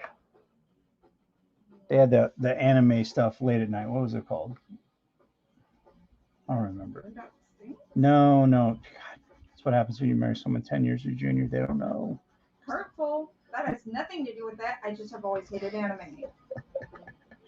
No, This but coming from a person with two brothers who drive I race don't rockets. know. I don't know. No, this is before Boondocks was even a thing. I don't. Spencer would know.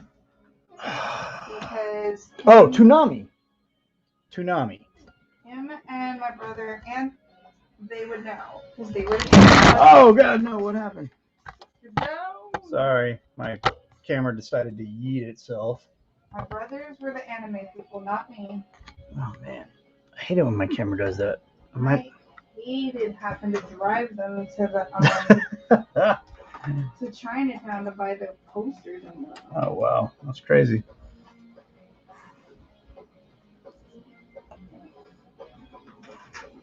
Now they have the car like the one that our dogs off. Not impressed. Not impressed.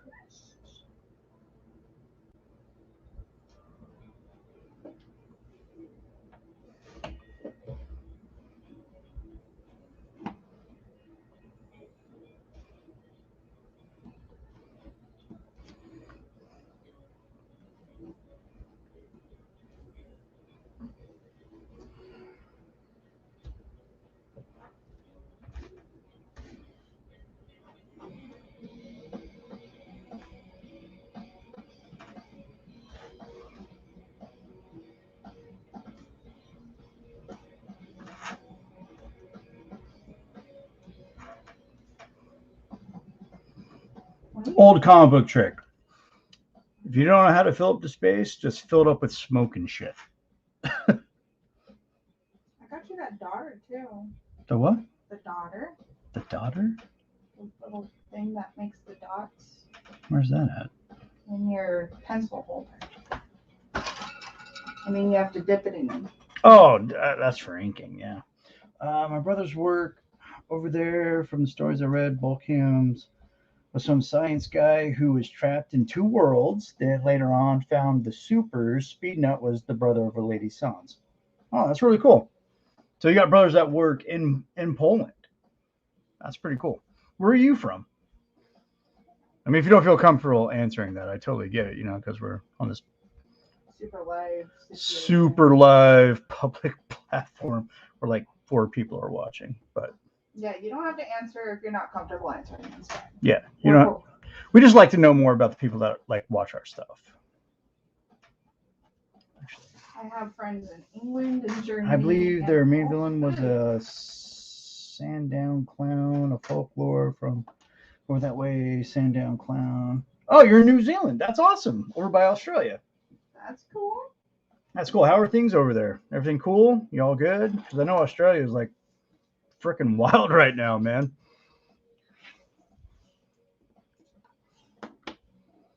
That's cool, man. Like a New Zealander, like watching our stuff. I think that's pretty awesome. We're going places. We're going international, and I love New Zealand. I would love to live in New Zealand because that's where they filmed the Lord of the Rings. And if I lived in New Zealand in any of those parts, I would have to dress like a Lord of the Rings character, and I'm pretty sure that would be frowned upon. You know what? This guy's original design, I'm going to add more to it by adding action lines. Yes, that's right. Ladies and gentlemen, action lines. To which when I ink them, they will look glorious. Or they'll look stupid. I don't know yet. I'm just a drunk idiot with a pencil, man. That's what I do. But actually, on the screen, that don't look too bad. I've done worse. We're going into summer now. Oh, that's awesome. Oh, yeah, because you guys are in the summer hemisphere. I always forget that, like, northern hemisphere, southern hemisphere stuff is, like, flip-flopped. So you're going from cooler weather to, like, hotter weather. How hot does it get down there during the summer, during your summer months? Oh, that's the wrong pencil. That's not what I need. I needed this pencil. I was about to do some stupid stuff. Distracted. I was. Hashtag distracted. Hashtag love my fans. Hashtag.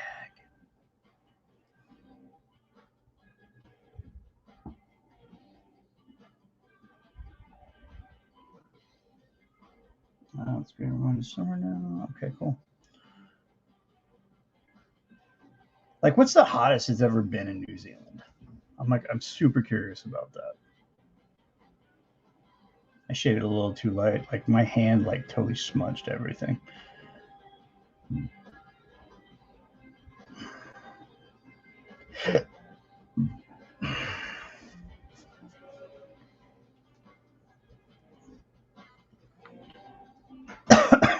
Excuse me. I'm dying. You're dying? I'm dying. no. Death is upon me. Oh no. Death is upon me. I'm working for another 7 hours, but then I'll be hitting the drinks.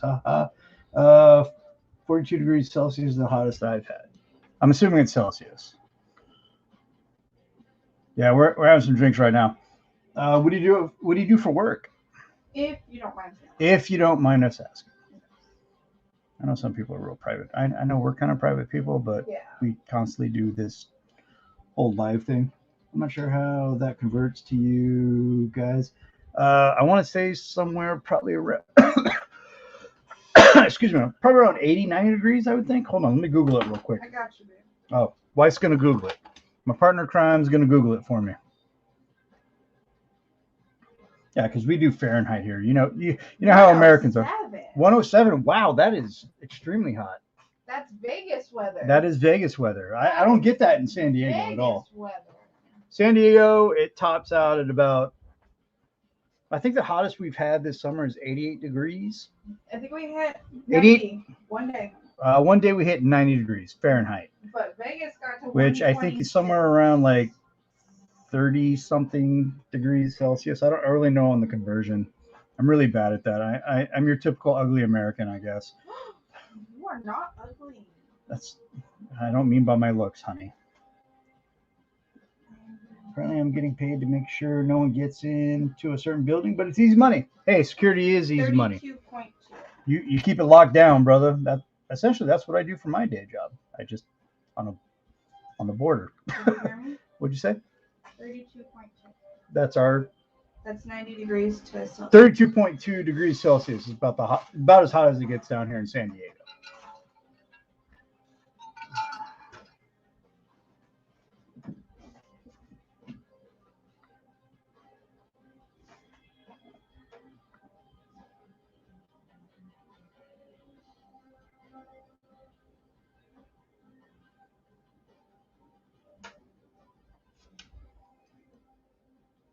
I do conversions on the phone. Don't we all?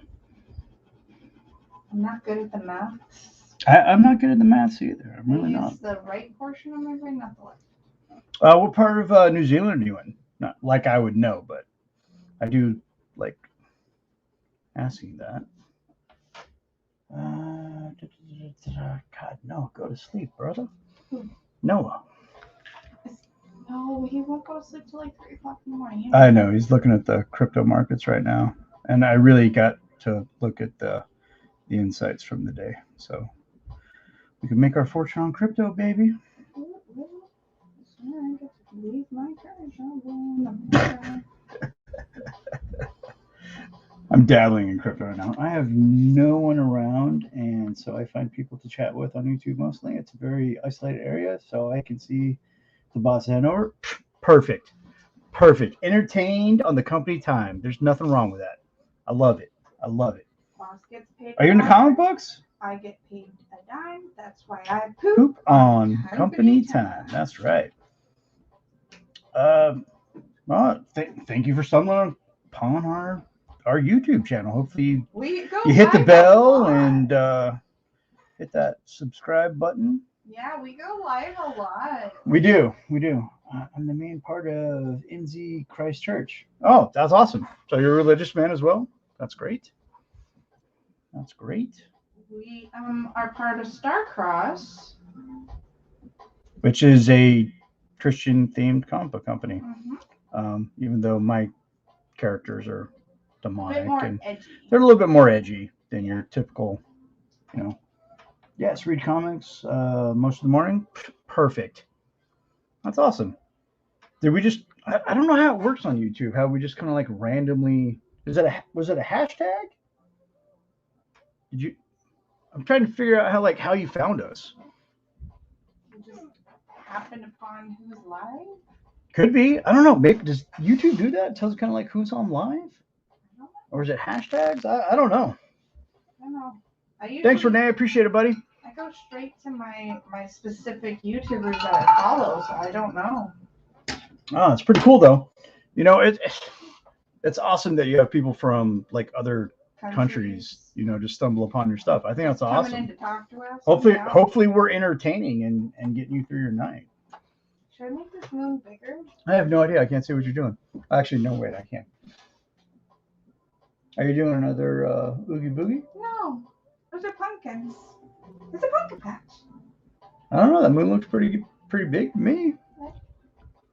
I just searched comics, then filtered to life. Oh, perfect. That's awesome. Works for us. All right, cool. So what I'm doing is working. It's getting people in here, and you get to engage. I get to engage with people. That's what I really love about doing these live feeds is talking to people as I'm doing it. We do. To everybody. We do. And if you pop in, we will talk to you. Oh, absolutely. And if you have anything you want us to pimp out, we'll do that too. You got a project going on, whatever. Yeah, we're big on small businesses and artists. Like we back our own. I'm not very big, but in the comic world. We got your back though. But we'll pay it forward as best we can. Absolutely. We love doing that. I can't draw for the life of me. I'm the wife. But she can paint. But I can paint. He can draw all day long. I'm gonna get her an iPad of her own. But he can't paint. I can't paint. I don't know colors.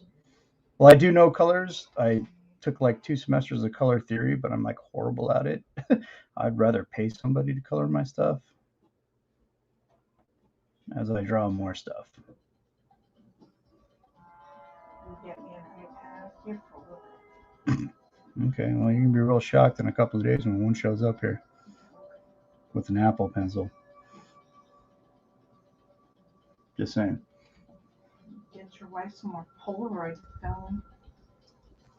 So, Fresh News 247, tell me about it. Pimp it here. See it in the comment section.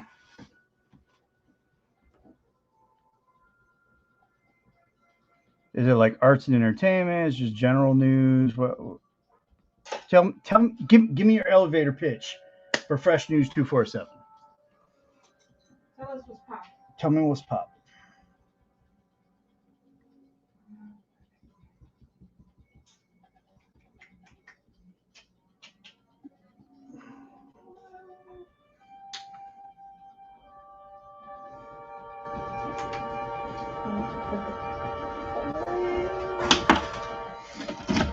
Give me 1 second here. You follow my G? You follow my IG? Did he put his IG out there? It's coming off of YouTube. He said that he's trying to get his Fresh News 247 IG going, but that's just for fun. Got it. Oh, an IG. Hold on. Let me Fresh News. Was it 247? He said. 247. Hold on. Fresh News 247. Nope, found it. Boom. Share it to me too. Okay, hold on, give me a second. How do I do that? Oh, never mind, I found it. Share this profile to Garbage Gorgeous Gems. Boom, done. Fresh news from history today. Hello to those who have come here from Imgur. Welcome. T. Hanksy. Established the 3rd of June, 2021. Okay, so you're fairly new. All right, cool. We got you. All right, you got 2 new followers, bro. On the State History page. Okay, cool. Yeah. You got yourself 2 new follows, and Once I pick up my phone. once she picks up her phone, of course, and then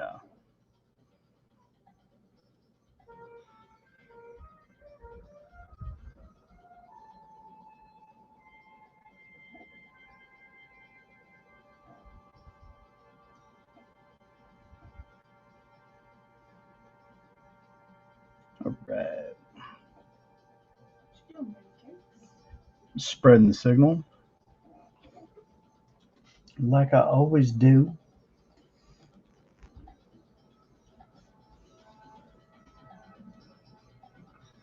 Blah blah blah blah blah blah blah blah. Let's get back to what I'm doing here.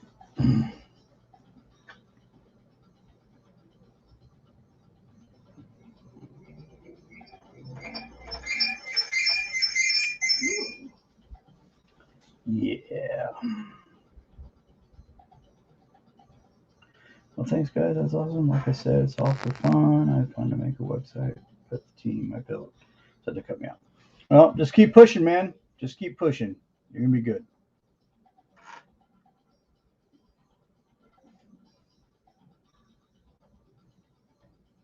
You got this. You got this, homie G. You got this.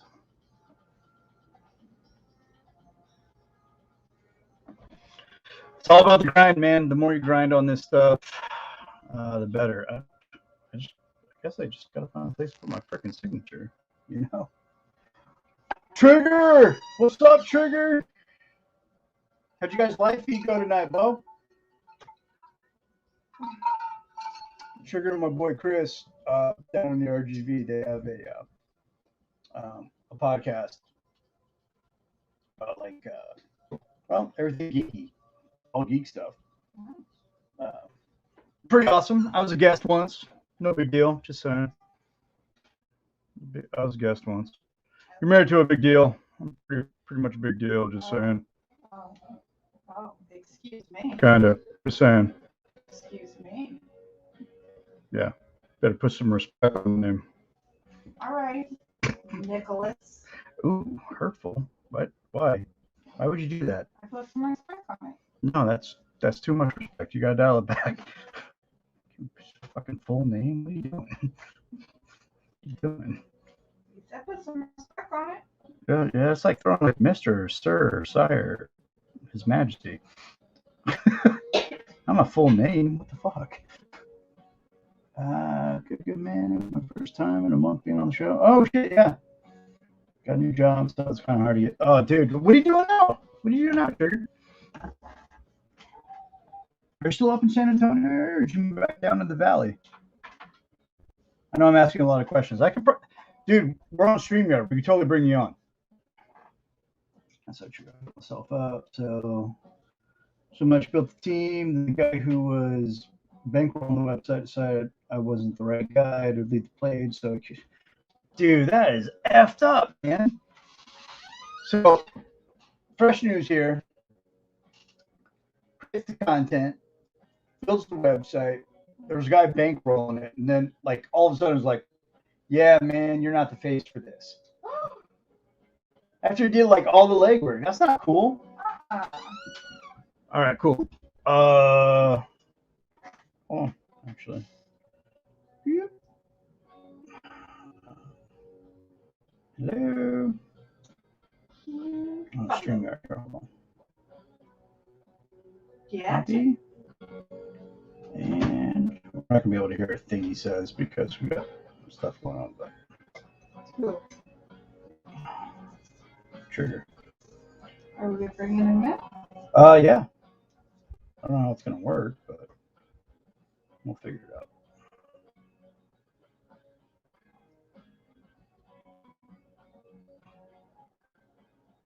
I think I can put him in. All right, we're gonna try something new. We might get echo. Hopefully, we don't.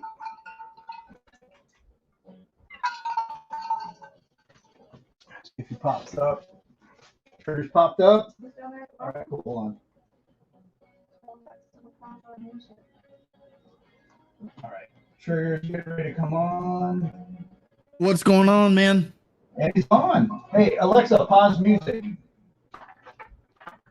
Hey, you getting a lot of echo in there? No. No, I'm getting a little bit of I'm not gonna say feedback, but it's there is a little bit of echo. I think it just might be the internet connection. It's probably on my end, and I'm running like 3 cameras through one computer. Ooh. It's probably gonna blow up. You'll be all right. No, man, how the hell are you, dude? Pretty good, man. Pretty good. I started a new job. I'm actually wearing the shirt. Called Dragon Warrior Noodle. And I'm one of their bartenders. Oh, that's awesome. Yeah, I mean, I've been bartending for a minute, and even before the army. So now that I'm doing that again, it was kind of like one of those, like, all I really needed to do was just kind of get my foot in the door, and I know that I was gonna be okay, because, like, not to toot my own horn, I've just been doing this for fucking ever. So it's kind of what, like, my credentials speak for themselves. So like, as soon as I get in the door, they're like, "So where have you worked?" "Well, I've worked for this place, this place, this place, this place, this place, this place, this place, this." And they're like, "Oh, okay, so you've been around." "Yep." "Well, what kind of bartending do you do?" "Speed bartending." "Great. When can you start?" Bro, I've been killing brain cells for a hot minute. And you're so lucky that you caught me, like, because I was just about to, like, you know what, man, I could go for a drink right now. Like, I was about to, like, go out into a bar, and then you were like, "Hey, man, jump on," and I was like, "Yeah, man, I'll catch it." I might take my AirPods and just go to a bar and just watch your podcast, and then, like, you're like, "Jump on," and I was like, even better, I can do that. Bro, you know how I am, dude. Like when I'm doing a show, it's like improv. Oh yeah, Like I'll pull people on stage. I don't give a fuck. hell yeah, man, hell yeah. Because I like doing this. We like doing this. Just pull on and just having a conversation while we're working on stuff. But I like your setup. For sure. It looks like you're more professional setup than mine. You got like the mic down and. Oh well, yeah. So I want to say, from like when you came on to the show till now, I've actually upgraded my equipment. I now have an XLR mic. I'm no longer using a USB. I have like a really, really nice audio interface. I've got some other lickies and chewies, like, here on my computer setup that, like, I'm not sure if you'll be able to see it, but, I've got some. I see your dong right now. Yeah, so I've got the Baker-esque dong. Yeah. Fresh news, bartending. So I actually wasn't bartending all through COVID. When COVID had first hit, I was actually working at BJ's, and I got furloughed from there. And because that happened, I was on unemployment for about 3 months. And then I went up to Colleen, and I was working for I was essentially working for Spectrum as one of their field techs. I made a ton of money out there, and I came back to the Valley, and then I got married. So, yeah. I think I'm Well, that's cool, man. Oh, wow. On my end, it sounds like super echoey. No, you're not bad. You like I can definitely see some distortion though. Yeah, I got to figure that out. Then again, like I I'm also like direct connected to like my computer, so like I'm hooked up straight to my router and stuff like that. And when we moved to this new place, because me and my wife just moved, and I was like, I'm gonna direct connect this time. I'm not going on Wi-Fi. If I have to move my desk around, that's what I'm gonna do. And yeah, that's exactly what I did. I think tomorrow I'll get some more Ethernet cable and direct it from the router direct to the computer. It's gonna make a difference, brother. I promise you that it's gonna make a difference. I'm still new at like running this multiple camera crazy platform. I mean, Jesus Christ, look what I got going on here. You know, I've actually been wanting to do that, to do a multi-angle camera setup, but with like where my shot is placed right now and like where my camera is placed right now, I can't justify that to myself. And so I think I might move it back to where it originally was. Because I had it along a wall, and now like I have my desk like perpendicular to a wall, and so Right. like I kind of have like a little nook that like I am in. And I think most influencers on this platform have like a nook set up. yeah, and it's probably better this way, like the way that I have it now, because like if I wanted to, I can actually put stuff like near me that like if I want like like artwork or to hang, because I have this like floating Like shelf you can hang thing. like green screen in that corner. Yeah, so I'm thinking about like putting some shelves and shit around and some artwork. I haven't entirely decided yet. I'm still working on this room. It is. I'll tell you what, I'll send you some original artwork that you can frame and put on the wall. Yes. There you Yes. go. Because it's just sitting in my portfolio, not making me money, so I might as well send it to friends.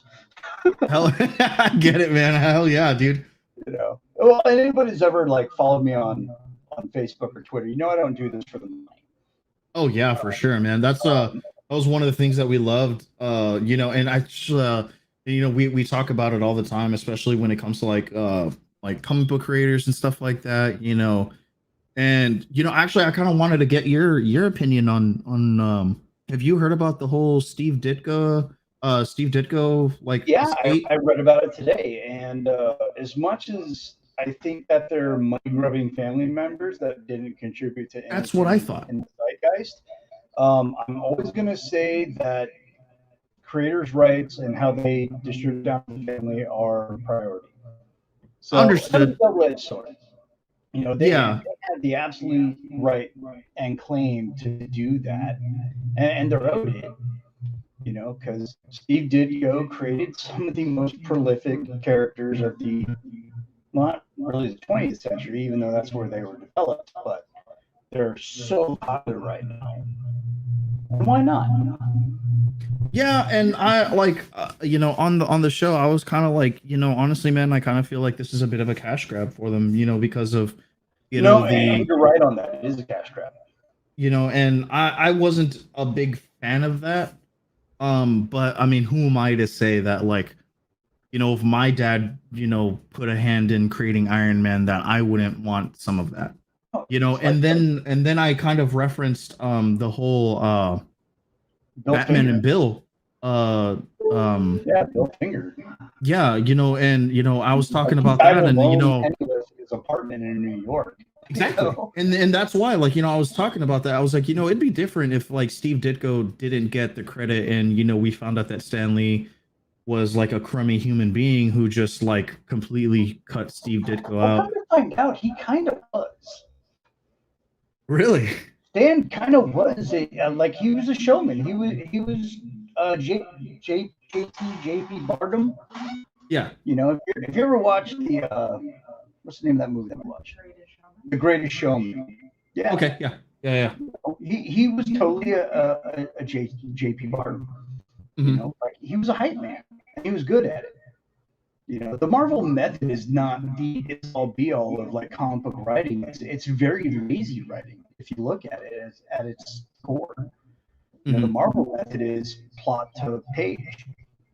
Yeah. So you write a little and then it's the artist that's putting everything together.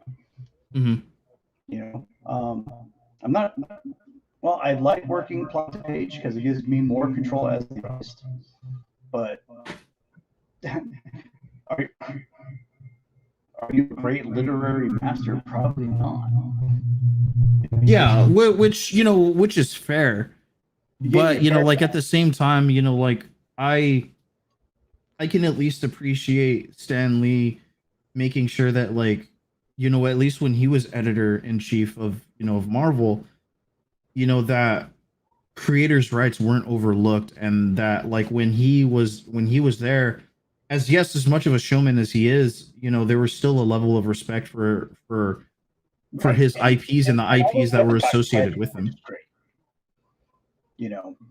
Stan, and I think this is what separates DC from Marvel. DC didn't give any creators' rights or creator credit to anybody.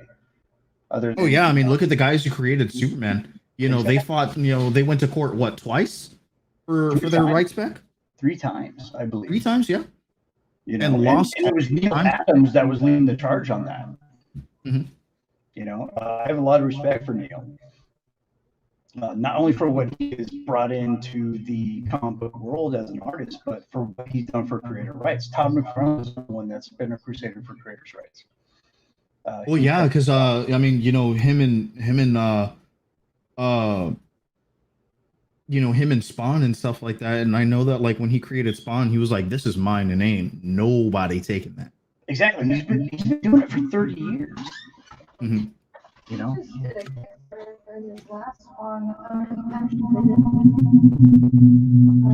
So I like I said, I can understand and respect, I can understand the family's, like, understanding and even wanting back those properties, but, like, for me, it's like, why now? Claim. Yeah. Yeah. And like, if I were to ever put an IP out that, like, ever sold the way that Iron Man or Spider-Man or any of those other Marvel characters that they're fighting for right now, I mean, to me, it's just like, man, you guys are really only doing this because of the effects of Endgame and the MCU and stuff like that. Oh, absolutely. No, you're absolutely right on that. You're on the money. And so that's why I was kind of like, that's real fucking scummy, dude. Like, that's really shitty, because, like, these films have been going on for 13, 15 years now, and just now you guys, right? Yeah, supposed to expiring. Plus the whole Sony deal with Venom and Spider-Man right now, and it's just, and then the Scarlett Johansson fallout. And that was scummy on Disney's part, because 100%. I 100% stood with Scarlett Johansson, because I mean, we're never gonna see her again in a Marvel movie, but her character's dead, so there's, like, any chance of, like, resurrecting her through the multiverse is gone. Gone, absolutely gone. And but that's so unfortunate. She had a contract for certain release rights and monetary gains, and it's a business at the end of the day. So totally good on her. I support her in that. It sucks that I'm not going to see her in that character in film again. Mm-hmm. But you know what? That's just the way the cookie crumbles, bro. Yeah, man, it is. It's really shitty. And even as a business, it's breached a contract. Oh, absolutely. Yeah. Disney, so I mean, 10% is in default that contract. Yeah. So I mean, she was well within her legal rights to go after them the way that she did. And However, I've seen so many people like, "Oh man, you shouldn't bite the hand that feeds." Listening to this, I will completely sell everything I have. I will be a complete sellout if you make me a millionaire. Yeah. And I don't care what you breach in our contract, as long as I'm rich and I can live in Costa Rica and be a surf and dive bum. Fair enough. So leave Scarlett Johansson alone. Bring me on. Make me rich. Abuse the shit out of me. Yeah, and so that's why, you know, like when it happened to Scarlett Johansson, I was like, dude, you know, even from a business standpoint, you guys are pieces of shit. You know, this Oh, isn't like it a was such biting a the hand that gnarly feeds. deal, dude. Like it was. I read the deal, because Variety, the Hollywood rag, um, printed out the whole contract. Mhm. And I read through it. I'm like, because at first I was like, hey, Disney's being Disney. Then I read deeper into it. I'm like, yeah, ScarJo definitely is in the right on this one because you promised certain things and then you completely curveballed her. Even though movie theaters were open at that time, and you're like, yeah, no, we're just gonna do it Disney Plus. You pay your $30, which I did. So I feel kind of a scumbag too because I contributed that because I wanted to watch it on my 80-inch big screen TV in my living room. I mean, I feel you, dude. I mean, shit, I'd probably be the same way. Whatever. But yeah, she got the wrong end of the deal. You know, but that's the thing, you know, like there's a an ease of comfort that, you know, coming, you know, staying at home and stuff like that, you know, whether it's a feeling of safety of not going to the movie theater because you're not ready, or I mean, you know, I think or it not. contribute to a amount of things. Yeah. Safety being one of them. I think that's probably the majority of the concern, not going into a confined space with a bunch of people you don't know. Hmm. But when you think about it, like how comfortable is it sitting on your own damn couch, watching a movie, eating popcorn in your underwear, Oh yeah, no, I mean, you know, when the Snyder Cut came out, you know, I did a viewing party at my house. You know, I had friends come over. I mean, I had pizzas. You know, Chris came over, and you know, like there was like 8 of us, like at my house, and we all watched the Snyder Cut. And you know, At our house when the Snyder Cut dropped, yeah. it was carne asada burritos and taquitos and like nacho carne asada fries. Like we hit up like every taco truck we had it delivered. We just had like a spread on our bed On our bed. as we stayed up till like 4 in the morning, 4 or 5 o'clock in the morning, watching the Snyder Cut when it dropped. We were super stoked. Just Exactly, man. You know, and so like I get, you know, the enticement of staying at home and watching on Disney Plus and stuff like that, but you know, you knew, like, I mean, Disney knew months beforehand that they were going to do that. Months beforehand. They did. I guarantee you they knew that mid-pandemic, and to not rework her contract, ass. I think that's the reason why we're not getting the 10 Rings on Disney Plus for like pay-per-view. Is because so as per Bob Chapek, he says that, and this is the dumbest way for him to say it, was that it was an experience or an experiment for a new 42-day release. The 42-day release, you know, in theaters exclusively before they moved to Disney Plus. And I was like, I mean, cool, dude, yeah, you know, bro. Whatever. But Shang-Chi drops on Disney Plus November 12th. Yeah. Like they're advertising it already. Oh yeah, I know. It's ridiculous. Which means I hope that they reworked, you know, Simu Liu's, Aquafina's, you know, Benedict Wong's. I really hope that they reworked all their contracts to like. And I haven't seen it yet. Like I'm trying to like get to the theater and go see this because like this is the first movie after Endgame. I want to see what the end credit scene is. I want to see what they're setting up. You know, I'm like I'm stoked on it. On the other hand, I honestly believe that you can't beat Endgame, so I don't know what they're planning. And you can't. You really can't. And that's the thing. You know, I told Annihilus maybe House of M. I think they're setting up for Kang. And Kang is such a in the comics. He's such a like C and D list villain. He is, but you know, it's his obscurity that makes like his arrival to the big screen good. No, don't get me wrong. There's a lot of potential with Kang. Exactly. He's a multidimensional being. I don't know. I want to hear your intake on it.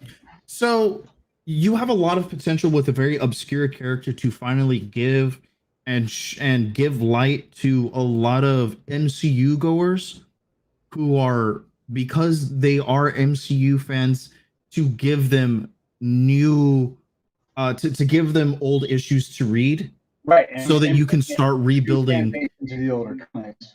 Exactly, but you could also start pushing in those new comics with him as a forefront to start bringing in your newer audiences, Okay. and not just the diehards. Well, here's my take. You and I are comic book aficionados. I agree. So why not do it with Doom? I think Doom is going to be end of Phase 4 when they release Fantastic Four. I would love to see Doom done right. I think he will be under Kevin Feige's, I direction. hope so, because all the Fantastic Four versions that are done, just like he's missing that niche that makes him Doom.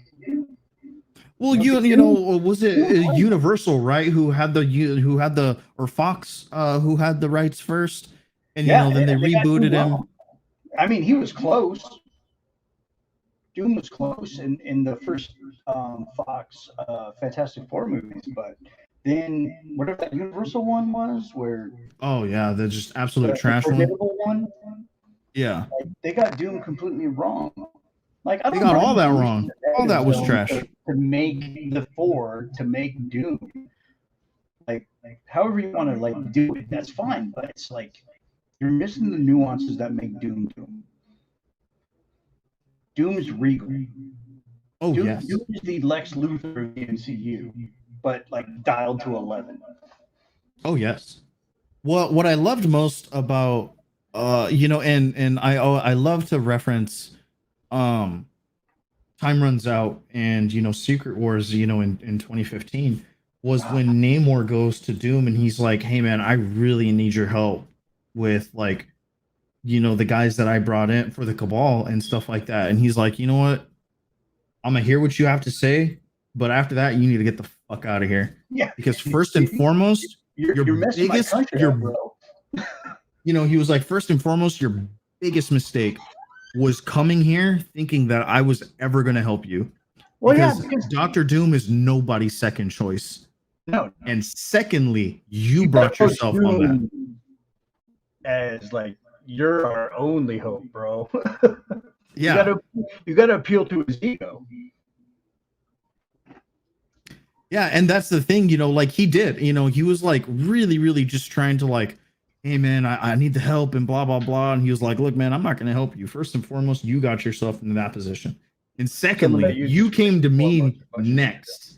And that does not happen. No, I don't give a shit who you went to, but you didn't come to me first. And that was your biggest mistake. Fuck out of here." Well, that's the thing. Doom is a super genius. Oh yeah. He's a super genius. He's the mad scientist, but he's also got some super sanity going on, kind of like Joker. He has a niche and a understanding of the universe that most human beings, even Reed Richards, doesn't even understand. He definitely sees the forest for the trees. Mm-hmm. He sees big picture real quick. And I would really love to see Doom in the MCU, but unfortunately Thanos is dead. Doom would have messed up Thanos. He would have beat him real quick. We wouldn't have had an Endgame because he would have beat him in Infinity War. Oh yeah, no, I agree. I 100% agree. It's just one of those things that I hope that, well, I know that I think Latveria has either been referenced or it's been shown in the map, It has. or It has. so we know Latveria is there. When they showed Wakanda and Yes. Ultron, Age of Ultron. And even Atlantis was kind of teased, you know, a little bit. Yeah. So I mean, we know that they're bringing Namor in more than likely for the second Black Panther movie. You know, and I really hope that they hit on the whole Namor Black Don't you think Panther. it's weird that they're going to bring Namor into Black Panther 2 without a Fantastic Four movie? Because that's the reason that Namor and Black Panther we thought was over Sue Richards. And then, you know, and it's so funny that you mentioned that, because the guy that they have supposedly casted as Namor is an ugly Mexican guy, and I'm like, bro, I don't care about the representation, but the fact that he's not good looking is my biggest gripe. Because he's like, supposed to be this Namor is a Casanova. gorgeous man. Like, Yeah. Namor fucks. That Namor's guy supposed to be pulls. like charming, good-looking dude. Yeah. And so like that, like I said, I mean, that's my biggest problem. That's the guy you hide your wife from, you know. Yeah. It's like Brad Pitt with pointy ears jumping out of the ocean. You just hide your kids, Yeah. hide your wife. You know, I even said, I was like, honestly, I think Luke Evans would have been like the perfect, I mean, you know, headcanon fan dude. cast. For No, him. you nailed it right there. Luke Evans would be perfect. With like a little You know, goatee like he had in the Fast and Furious movie. Oh yeah. Oh, dude. I'd sleep with him when I'm straight. Hell yeah. And he's gay. So, you know, even better. Is he gay? I didn't know that. Yeah. Well, I always thought Namor was a little gay, so that makes sense. But I mean, you know, fish people, what do we know? no cigarette. Okay. Everybody look at my wife's ass real quick as she departs the studio. As I said, Top Comics with Trigger. Oh shit! We're gonna have a podcast here. You're gonna do the other podcast, and you're gonna come on here and jump on my live feed and be like, all right, let's talk about the shit you're drawing. But yeah, man, you know, it's been a very interesting, you know, progression with like the whole like MCU and the way that they're going with it, and then, you know, like all the lawsuits now and suings, and weird. It's so you know, weird. Marvel's in trouble right now. I don't know if they are, because they have the House of Mouse. If they were still just straight Marvel, they'd probably be in some trouble. But the House of Mouse will like whack a family just to make things work. That's true. I mean, you're not wrong. You know, they are like a multi-billion-dollar operation. So I mean, this and what they do. Yeah. Oh, and for everybody that was watching, yeah, I switched from drawing that one thing to inking this one. So bear with us. Cool. Because I need to ink this because it's going to look really cool, because the original pencil drawing turned out super awesome.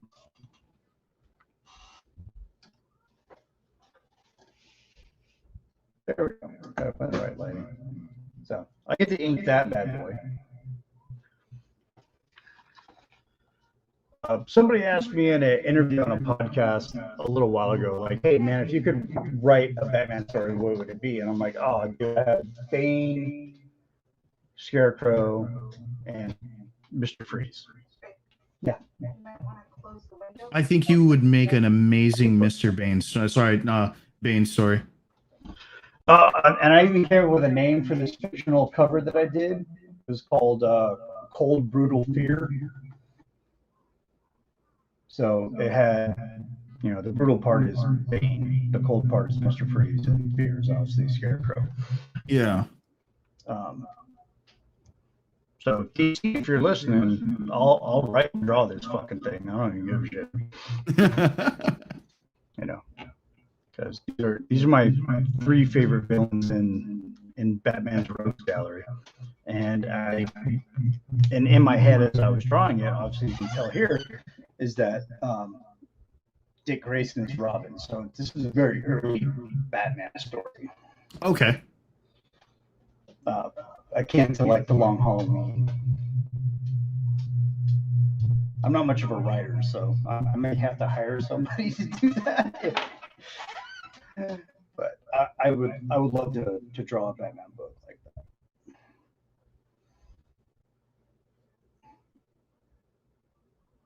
And get drunk while I'm drawing it. Oh yeah.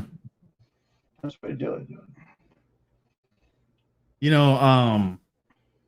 I think as of late, Bane has become like a bit of a favorite when it comes to Batman's rogues galleries because of was it a City of Bane, the City of Bane story, and then when he kills Alfred and brings back Thomas Wayne and everything like that, it was just so good. I loved all of it.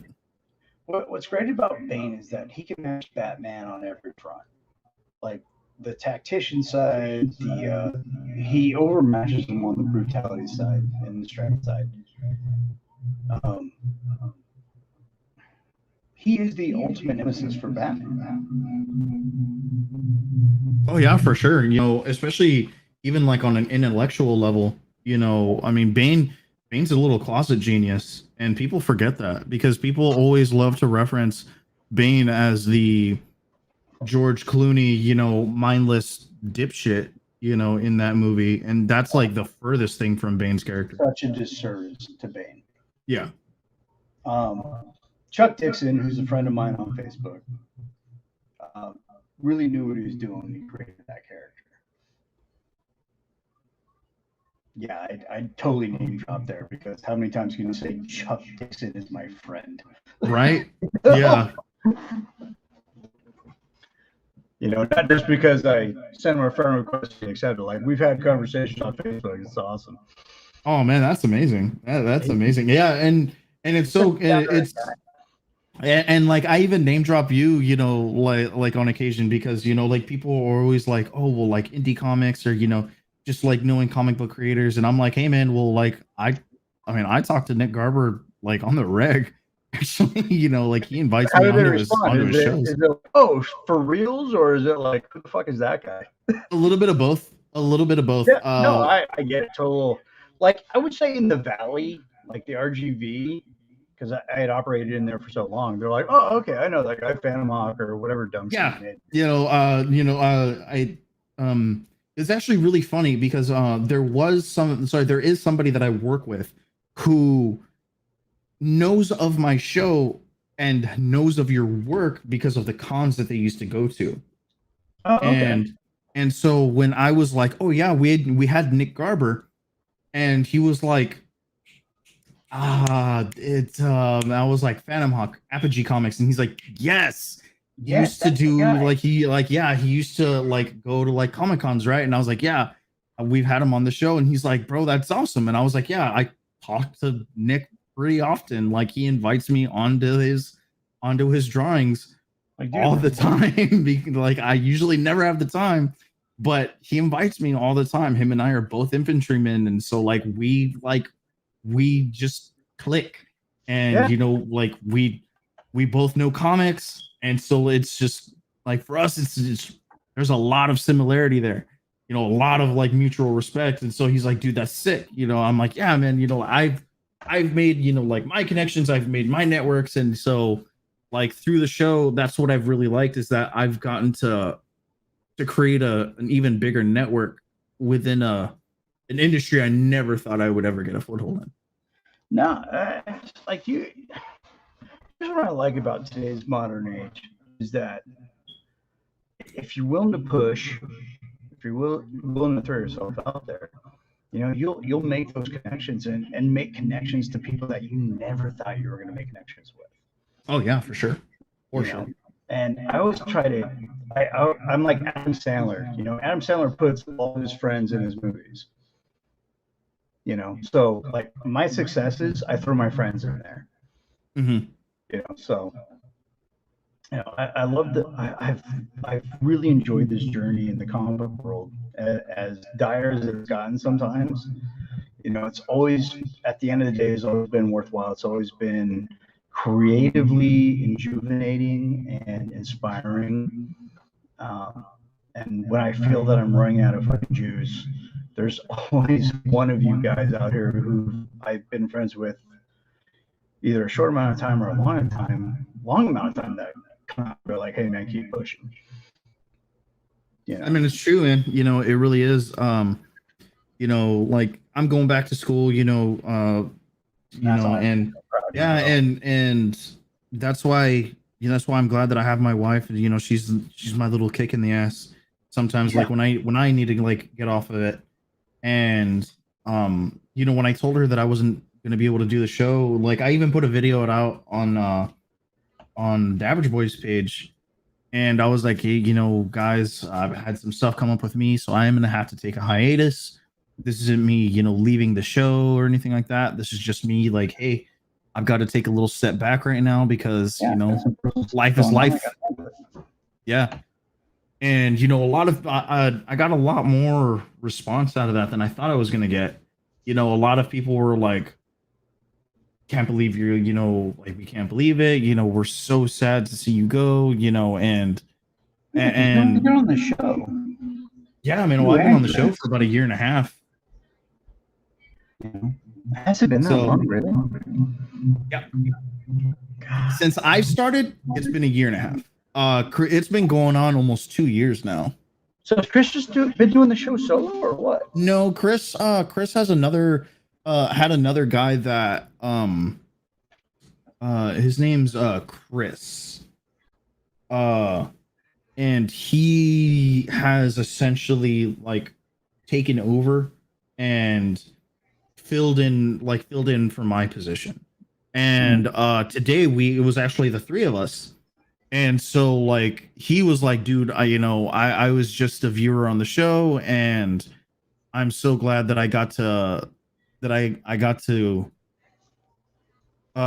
sorry, no, his name's Brian, my bad. Brian. Okay. Yeah, Brian Davis.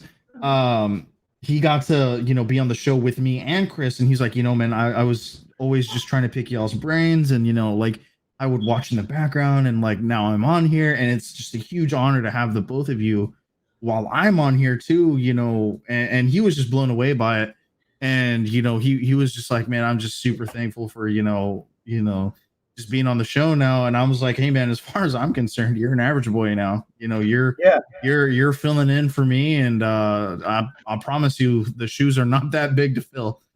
So We're so humble. just, I was That's what like, love. We're so humble. The shoes aren't that big to fill, but they're really not, man. I was like, you know, just keep up the good work, dude. You know, when I find time, I promise I'm gonna be back, you know, and you know, we'll carry on the show. And so he's like, yeah, man, awesome. And I was like, yeah, dude, you know, I'm not gonna there's absolutely no way that I could justify myself being like, hey man, that's a big shoes to fill.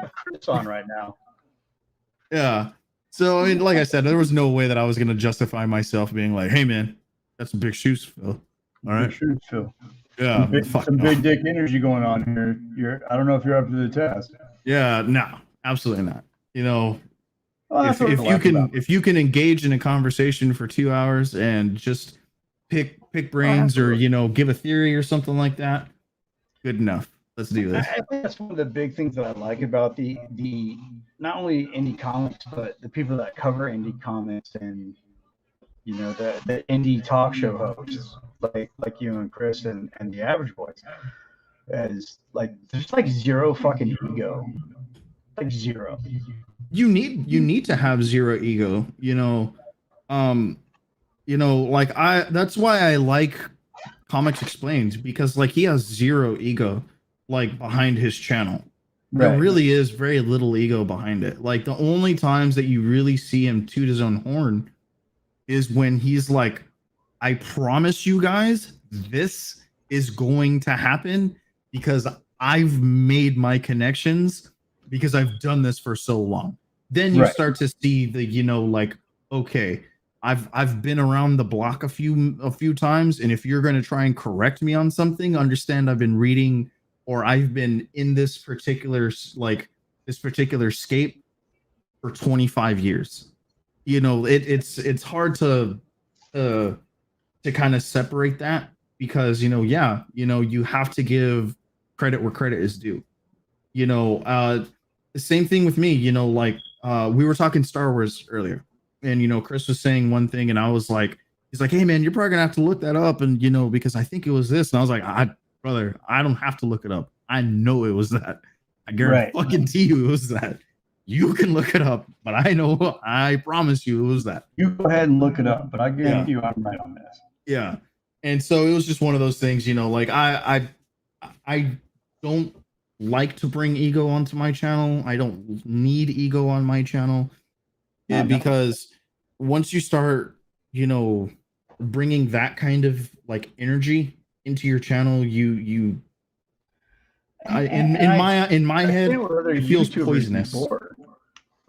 Like review podcasts on YouTube, they're hit or miss. You got a lot of people that they get like 18,000 likes and they think it's all based on them. However, I'm like, yeah, you put the work in to do the research to read the comic, but at the end of the day, you're still making your living off someone else's back. It's true. This isn't my content. Like I'm not the one producing. You're providing a perspective. Exactly. That's literally all I'm providing, though. And even then, the perspective is mine. It's only my perspective, and my perspective is very rarely ever the same of another person. I have the same feeling about those types of YouTubers. Not that there's anything wrong with them, because sometimes they add insight that even the creators like. I didn't really write it that way or draw it that way, but if that's how you see it, cool. But they'll wax intellectual about it, like they're reading Shakespeare and shit. But cosplayers too. You don't have your OnlyFans. Oops, am I allowed to say those? OnlyFans? Because that's what most of you guys are doing. Accounting as some people have chosen to say. It's like without the creators, you're insignificant. It's true. You're not to take anything away from cosplayers, but there's people that are out there trying to be con famous, and I despise that. The point where I just want to get, if I'm gonna ever seek con fame, is that if I go to like my local con, that I can at least have a panel and I can have my show on that panel for that day and just be able to like interview a couple of the panelists. I would love to see you at the MC at South Texas Comic Con. Oh yeah. And I'm sure Ramses will probably stumble across this little YouTube shit I'm trying to do. And you should definitely get Trigger here as an MC. I really hope he does. I know that I believe we might be in talks to try and having us at South Texas Comic Con, either as a booth or something maybe a little bit bigger. Maybe trying to get a panel or something like that. If you put Trigger on as the MC, I will definitely fly my ass from happy Southern California to be a guest. Hell yeah, man. Hell yeah. I mean, but I would love to do it. I would love to do it. But it would be a good time, man. Like being on your show, you have a feel for the question and answer and getting down deep into how things tick, Well, because I try and stay objective. That's my thing, that's one of the things I love about you is that you're a very objective interviewer. I'm sorry I stepped on you, but no, it's all right. Like I said, I try and remain as objective as I can with all topics that I cover. Granted, I'm gonna have like my take on certain things and even how I feel about how certain things go or certain things are being done. I, don't always agree with them, obviously, and and I will say that. Well, one of the things that I enjoy about you is that you always, you stick to your guns. That's a big thing for me. Mm-hmm. Like you won't back down no matter who challenges you on your stuff. True infantryman to the core. But your insights are very, I want to say something stupid, insightful, but no, they're not. They're spot on. And they're completely objective, void of emotions. Like you have this knack of viewing things as outside the fishbowl. You know what I mean? I try to, because that's the with what, whether it be the MCU or a comic book or a movie or the DC animated series, whatever what have you. there has to be a level of objectivity, because I can't just look at it from a fanboy perspective. I also have to look at it from a consumer standpoint and even a business standpoint. Oh, and you throw the scrutiny on there, which I think is just brilliant. You know, and yeah, because like, yeah, you know, and so like, all right, you know, like what we were saying earlier with the whole Scarlett Johansson thing, you know, Right. total scumbag move, right? Absolute scumbag move. I'm obviously not happy about it.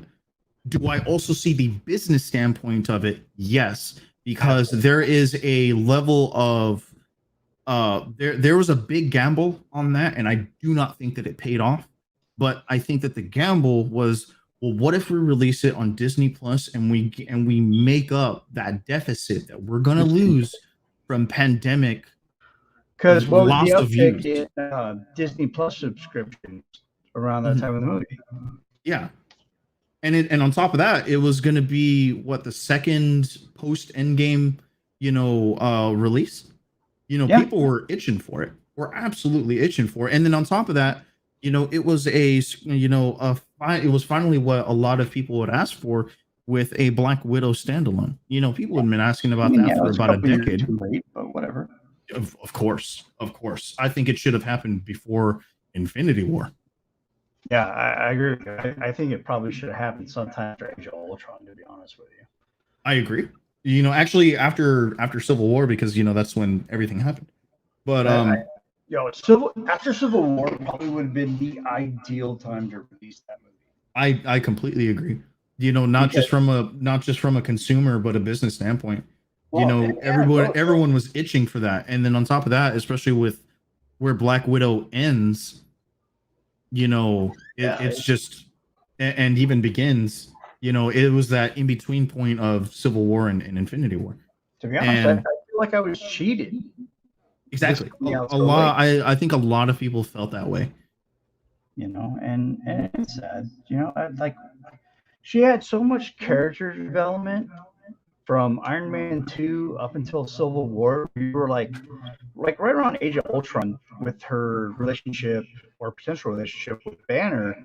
You're like, man, what is this character been through? And for someone that's not an avid comic book reader like we are, you have no idea. You know that. Yeah. Yeah, you really don't, you know, and to see the MCU version of it would have been amazing. Oh, for sure. For sure. You know, but thus, you know, I yet again, you know, harp on that objectivity, because like I try and see it from like every angle, you know, instead of just like the consumer fanboy. Because, Right. you know, contrary to very popular belief, these movies are not made specifically for someone like me who's a comic book fanboy. No, They are also made for the casual person who's probably never going to read a Marvel comic. Oh no. No, everything you know about the MCU is, or the Marvel Universe, we won't even call it the MCU, but based on the MCU. Exactly. And so, you they know, hold that as canon through and through. Like they don't even know what 616 is. oh yeah, I'm sure when it was referenced in I'm sure some people, you know, when they got that reference in Spider-Man Far From Home, they were like, cool, why not call it just Earth 1 or something like that, you know? It's not worth 616. Yeah. You know, and so it's, you know, obviously the little nods like that, you know, that we're always going to appreciate. But, you know, that's why I continue to have, and I've even said it on the show, you know, I have to remain objective, because Absolutely. without my level of, you know, objectivity, I can't, I in my heart of hearts can't give a good review or a good insight to something, because there's you know, there's multifacets of a lot of the things that I talk about, you know, whether it be from a consumer standpoint, a production standpoint, or a business standpoint. You know, when you bring all those, you know, facets together, you have a single product that, you know, people either enjoy or don't enjoy. And, you know, and for whatever reason people don't enjoy it or do enjoy it, you know, is exactly where I try and really give my take on it. Like, oh well, I think that's people didn't enjoy it for these Your takes reasons. come out. Mhm. Because You know, you're not a diehard. Well, that's not even the right way. You're not a toe the party line MCU fan. Like you're going to criticize where it needs to be criticized. and it should be, you know, especially from, you know, from a fanboy standpoint, you know, yeah, I'm gonna have some obvious criticisms, you know. um you know, do I think that they introduced Black Panther a little bit early? A little bit, but hey, I'm glad that they did because it worked. It worked though. Mainly You know, because who Black Panther is tied to. yeah. He's tied to the Four, and the Four wasn't prevalent in the MCU yet.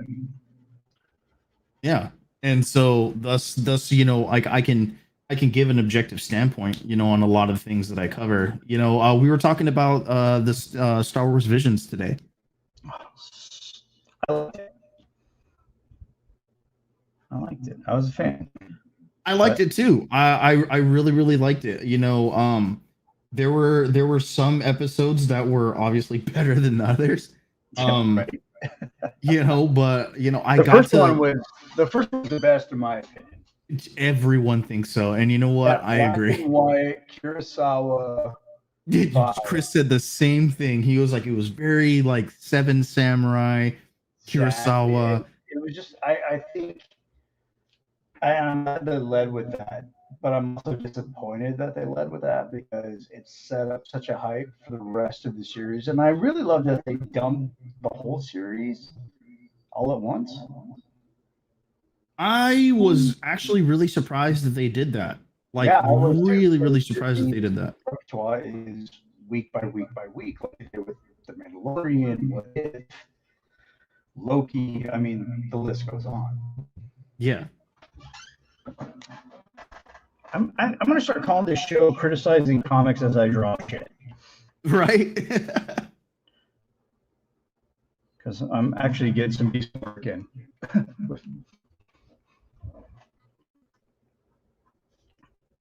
Yeah, you know, that you know, like I was, you know, saying previously, it's just a level of you know, objectivity that I feel like I need to get. I feel like I need to give so that I could give proper respect to the, you know, the content that I'm giving my take on. Right. And you just don't want to be a mouthpiece for a major corporation and just like hype up their shit for no reason. It definitely has room for scrutiny, and I definitely have that, and I have to give that show, as much as I liked it, there's reason to do a deep dive and really kind of tear apart and deconstruct it. Oh yeah, for sure. Like the Twins episode.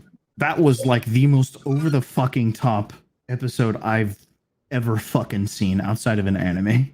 And the fact that it was a Star Wars anime, I was like, Jesus Christ, what was that? I probably went through a lot of whiskey on that episode, and it's 14 minutes long.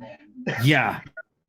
Like, I mean, at the very, like, the thing that fucked me up at first was the fact that they're breathing in space. And secondly, when she's caught, like after, you know, the Kyber crystal is broken and she's caught by a fucking robot wearing a fucking space helmet. And I was like, what kind of backward shit is this? Like the robot, it's not affected by the effects of a vacuum. and this fucker's wearing a space helmet, and I was like, okay, whatever, dude. And on top of that, some blonde kid just went light speed into a fucking Star Destroyer and cut it in half before the Hodor maneuver. Yeah, I was like, okay, that happened. Oh, it's so ridiculous. Yeah, and so like I loved every moment of that episode. I loved every bit of it. And on top of that, the studio's name is Trigger, so I was just gonna eat that shit up regardless. I was in for the long haul because it was named Trigger. Yeah, and so that's why I was like, fuck yeah, dude. And I even put it on my Snapchat. They were like, Trigger presents the Twins, and I was like, Wait, I how do. are we not friends on Snapchat? I gotta add you. Yeah, man. Is it super loud? Okay. because they're super early in the morning waking us up.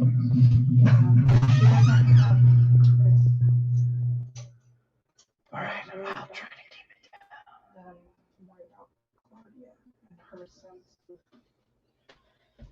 You going to bed? Well, I mean, you've been doing this for almost 3 hours, and I can't sit in the chair anymore, so turn on the TV. Okay. See you in a bit. All right. Trigger, take 5. I'm gonna refill my drink. Do your thing, dude. Talk to the crew. Don't tell them stuff. Wow, what's going on, guys? My name is Trigger. I am one of the hosts of the Average Boys podcast. You can catch us The Average Boys every Friday at 9 p.m. Central Standard Time on Facebook Live. Give us a like, give us a share, and we are also on YouTube. We are on Twitch. We are on Apple Music, Spreaker, Spotify, all of your podcast streaming, platforms. I believe that we have a foothold in. We talk about nerd fandom. We delegate. We love to discuss, theorize, kind of break things down. Like I was talking with my good friend Nick, I love to remain as objective as I can with all of these things because, like I was saying earlier, I love to give due diligence and the respect that they deserve. These creators put in a lot of hard work, a lot of time, and I want to make sure that I appreciate it properly instead of just tearing it down and just being a not very nice person about that. But like I said, you can catch The Average Boys 9 p.m. Central Standard Time on Facebook Live. We try and answer every single comment, question, and everyone who and acknowledge pretty much everyone who happens to comment on the Facebook Live page.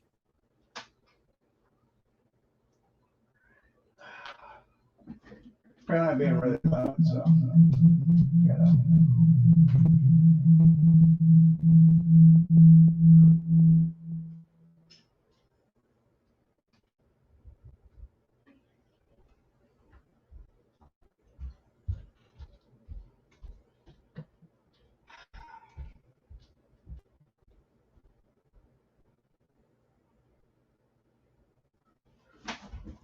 Hey, how did that Kickstarter comic book that you were the artist for do? Say it again, bro. How did that Kickstarter comic book that you guys were that you were involved in do? Which one? Chess. I want to say it was samurai-esque. Oh God. Okay. There's a story to tell on that shit, bro. Oh yes, story time. Okay, there's some chisme there. Trying to figure out like my sounding source because I had a headset that used to work. And apparently, it's not one to work anymore. Let me see. Maybe it will work for this. I don't know. Let's see here.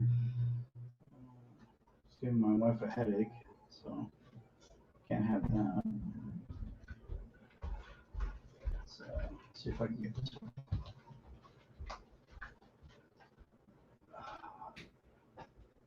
Oh my God, it's working. And there's no echo. That's awesome. Okay.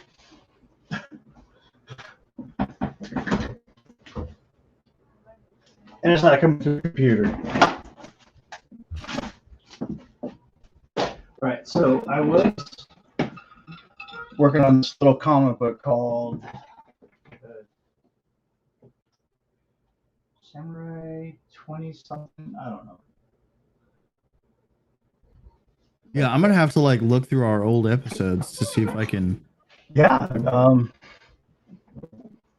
It was so bad. So I did some concept work for this guy. Did a couple of pages for him to do his Indiegogo crowdfunding campaign, whatever. Yeah. So, and the reason apparently he hired me is because he thought I was a big name. Because he looked at my other Kickstarters and crowdfunding. I was like, oh man, this guy brings in like 5K every time he releases something. Okay. So this dude was like obviously impatient because it was like the second day after he released, and it's sitting at like $300, and it was all like his friends that chipped in. So he comes after me. He's like, hey man, I feel like my friends are doing the lion's share of the work here. Where are your buddies at? So he's mad at me because my friends aren't dropping money. I'm like, okay. They didn't know they needed to. I'm like I can't force them to spend money. You know, like most of them don't do it. Like you dropped it on a Tuesday. Like my friends are usually spend money on the weekends. You know, Yeah. they have jobs. They're busy. So he's throwing this total connection, and I took it for a little bit. I was like, hey, listen, dude, if this is how you're gonna be, I don't want to do your book. I'm like, you know, because you obviously need more than I need you. Yeah, for sure, man. Because I don't do this for the money. I do this for fun and because if the story is interesting. Like, and I gave him like I dropped my rate so far down so this dude could afford me. I remember you talking about that. There was a like, I mean, you were severely undercutting this guy. It's like my rate's usually like around $100 a page. Uh-huh. You know, and I did this for a percentage, which is a gamble on my part. You know, but there was a couple of scenes in there that I really was looking forward to drawing. Mm-hmm. So anybody that knows me knows that I dip and I threw a lip in. Sorry. Ranger's gonna Ranger. Rangers lead the way. That's right. So I had a couple of Ranger buddies of mine that hopped on. They're like, oh man, you got a new project. And they dropped considerable amount of coin, funded his whole project, and then some. By like day 4. Oh, wow. You know, so he comes over there like kissing my ass, going, "Hey man, I'm sorry. I'm sorry I lost my cool, whatever." I'm like, all right, cool. Now, like if I'm dropping my rate by a significant amount, you got to give me some leeway. I got life going on. You know, at the time, I had a fiance. I was getting ready to get married. Again, this idiot hit me up on my wedding day. Oh no. Hey bro, where are these pages? What's going on? Like, is this still happening or whatever? You know, just like being an emotional wreck about it. And I'm like, it's my wedding day. I'm getting married here in like 45 minutes. I don't have time to talk to you. And he's like, you're so unprofessional. I'm like, dude, you had one comic book that barely passed funding on Kickstarter for $1,000. And the artwork is abysmal. I'm like, I don't mean to be arrogant, but definitely class your comic book up. You know, like I showed you the cover that I did. I think. Oh yeah. Yeah.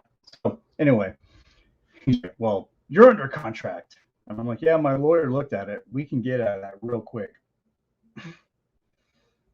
Because he's an amateur and I'm a professional. You do it, you come at me a certain way. Trust me, there's a legal precedence to get out of that contract. For sure. You know? And I have a pretty decent entertainment lawyer. So he's like, hey man, you know, and of course your lawyer is your ultimate hype man. He's like, oh, you don't have to put up with that. You're an artist. You're an idealist. You don't have to put up with this shit. I'm like, you know what? You're right. You're right, boss. I don't have to put up with this. So how do we get out of it? And he's like, Actually, it's like the signatures aren't notarized like they should be. So, yeah, he's screwed. Oof. I was like, okay, so mental note, anytime I have someone sign a contract, make sure it's notarized. So I learned a lot about the business that way. And that was like around late August, early September of last year. He kept sending me messages like, hey, you have till December 4th to get these pages done. I'm like, I'm not doing them. He's like, December 4th. And like every month he was sending me this reminder, like December 4th, TikTok, TikTok. He was like being like antagonistic about it. And I'm like, all right, cool, whatever. I'm not doing it. You treat me like crap. You know, I'm not a slave, man. I'm an artist. I have feelings. And you're hurting them. I mean, technically, if I had feelings after the infantry, they would be hurt.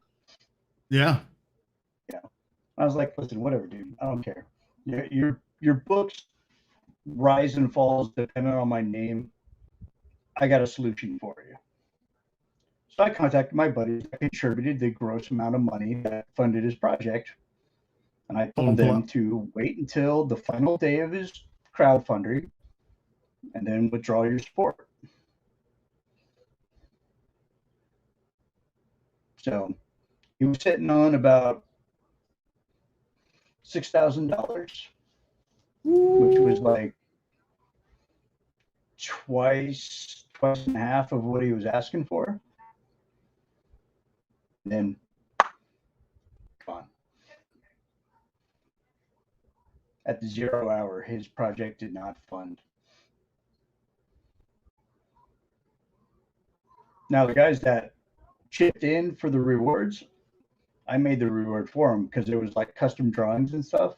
Mm-hmm. I supplied it because I'm not in it for the money. I like drawing stuff. But to screw him over, absolutely. Worth. And he's like, what the hell happened? Why'd you guys withdraw their funds? And I'm like, because you're a dick. And I told him you were a dick. And my boys are going to back me way more than they're going to back you because we fought together in like combat and shit. Yeah, that's just one of those that there's absolutely no fucking like attempt at trying to get through that, especially with like, oh well, we had a contract. Yeah, well, we've been shot at together. So yeah, you like go right ahead and try. We've seen each other naked and been shot at together. You know, like there's some bonds that go past a signature on a piece of paper. Yeah. You know, so I was like, whatever, dude. It's like, whatever lawyer you think you have and who gives a shit Michigan, I guarantee you my guy's going to beat him. And even if he doesn't, I don't care because, like, I have that infantry audacity of fuck you. Oh, yeah, for sure. Just fuck that. It's so stupid. You know, so that's what. Now here's the one thing. He completed the book without me. The shitty artist, and sent me a copy of the book as a flex. You still have it? It's around my office somewhere. Like I looked at it, I laughed. I showed it to my wife. She looked at it, she laughed, and then I tossed it somewhere. I don't know. If I find it, I'm going to display it like what it was supposed to be with my original work. And then what he had somebody poorly recreate. Like, yeah. I wouldn't even mind if he used like that cover I sent.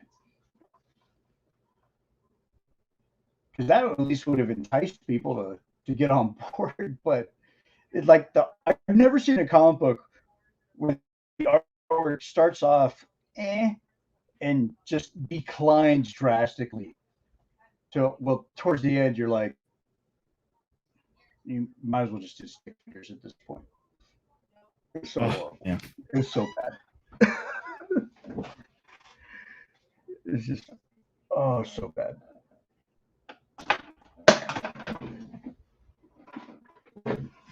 Like, you want to laugh, and you do laugh.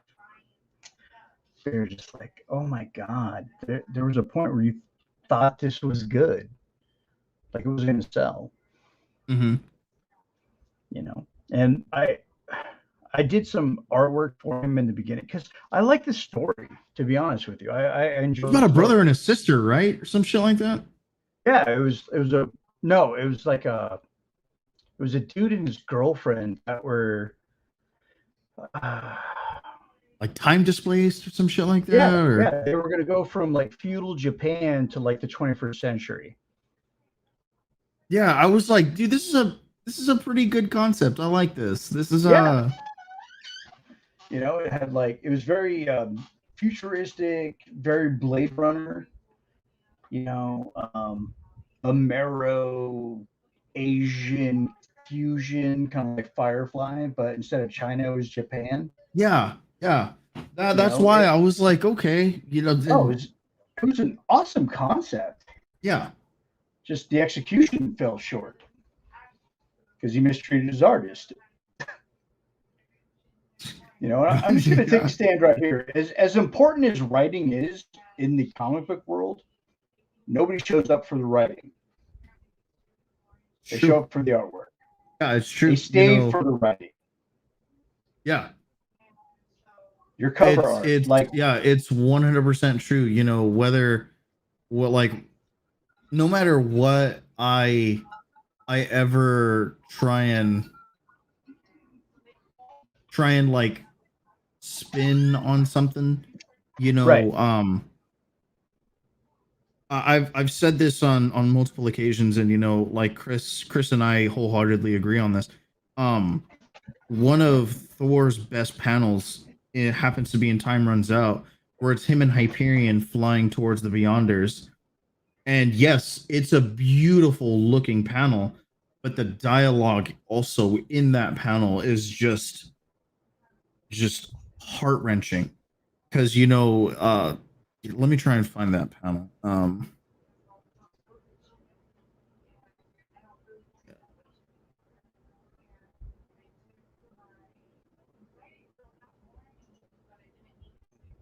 Like even the dialogue like right beforehand is beautiful, you know, because it's like he's like, you know, Hyperion's like, you know, on occasions like this, you know, we're supposed to drink pretty heavily, but we drank it all. And he's like, yeah. And he was like, well, then if that's the case, then I'll meet you in Valhalla, brother.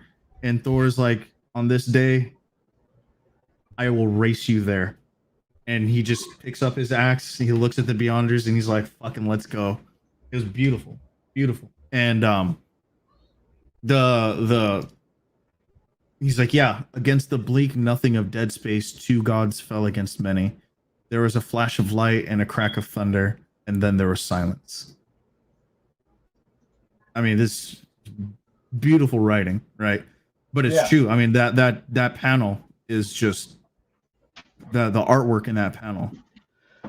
Well, it's funny they mention that because I'm in talks right now with a writer who just did a Thor mini that's going to be in the back of the Avengers coming out in November.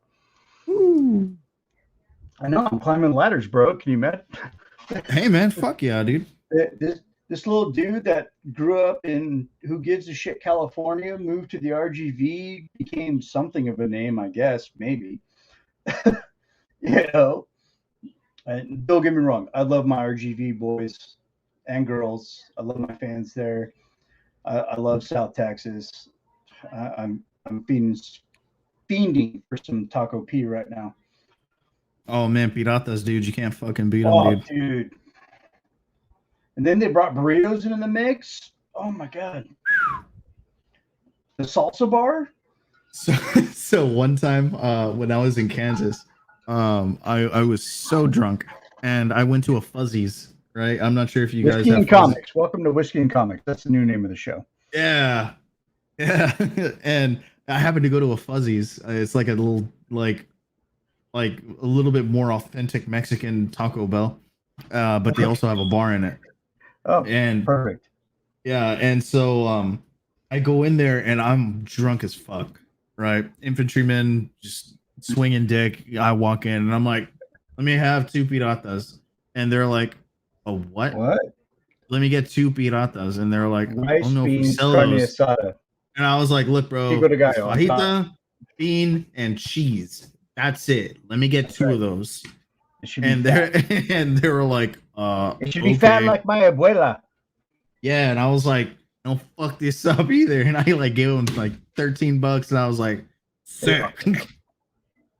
Hey, fuck. Walked my happy ass back to the bus that would take us back on base. And fuck yeah, it was the closest thing I ever got to piratas while I was up in Dude, you come out here, man. There's some Mexican food here that is actually legit. Well, yeah, I mean you're in South California, right? Yeah, I'm in Imperial Beach, south of San Diego. So I'm like right on the Tijuana border. Yeah, I was about to say, I was like, man, it can't get much more authentic than where you are then. Oh, dude, there's taquerias all over the place. Like you could throw a rock in any direction and hit one. Oh, I'm sure. I have one like within walking distance in my house. Burritos de Luna, and that place is.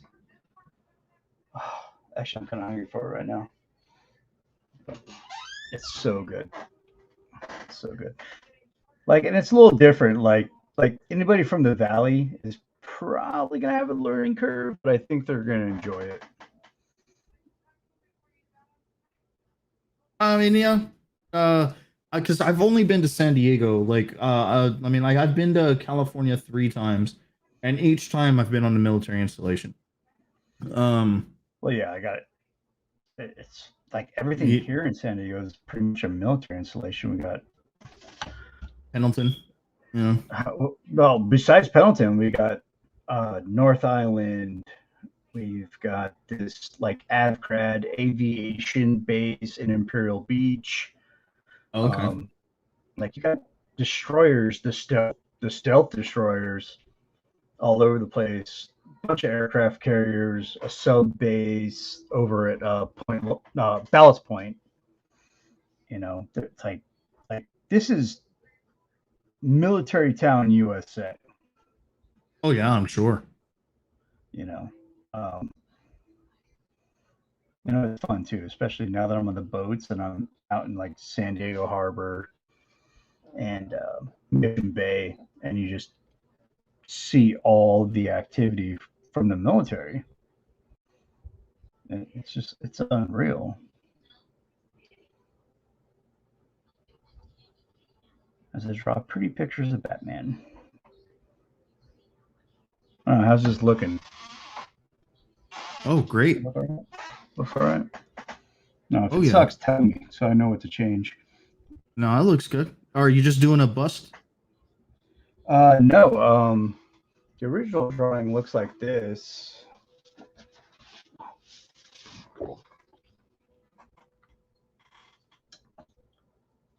So I'm inking that right now. Oh, okay. Okay. So Is that Damien or is that Dick? it's Dick. Okay. I added a little Damien to it, and then I even added to his chest piece little current Batman with that yellow trim around the bat symbol. Okay. Yeah. I was taking old and the new and like throwing it in a blender. Okay. Yeah. Yeah, because I'm seeing that very like Dick style like comb over with like those like shoulder pads that he kind of wears. Yeah, the very classic. Like and with Mr. Freeze, like you can do anything you want with Mr. Freeze, as long as he has the bubble head and the goggles. Like you're good. Yeah. Bane's Bane. Same thing, even just as long as you get his mask black with the luchador, looking. Exactly. My biggest concern was Scarecrow. Scarecrow, I always thought should just be nightmarish. You know, I think stuff that's that fair. bad dreams are made out of. And when I was drawing this piece right here, this originally was all blackened in. And Okay. I took a day, like I took a break from the drawing to, live life, go to work, whatever. And I came back and I'm like, what'd be really interesting is if I erased that and put like a sarconic grin in there. Like really show the teeth. Okay, yeah. And I thought that would have added to the scare factor, the horrific factor of what Scarecrow is about. Scarecrow is hands down my favorite Bat villain. Well, I he's think also there's so much super you could- prominent right now in Titans. Titans, yeah. And I'm like, man, I really missed the mark. I could have been a Batman artist again. I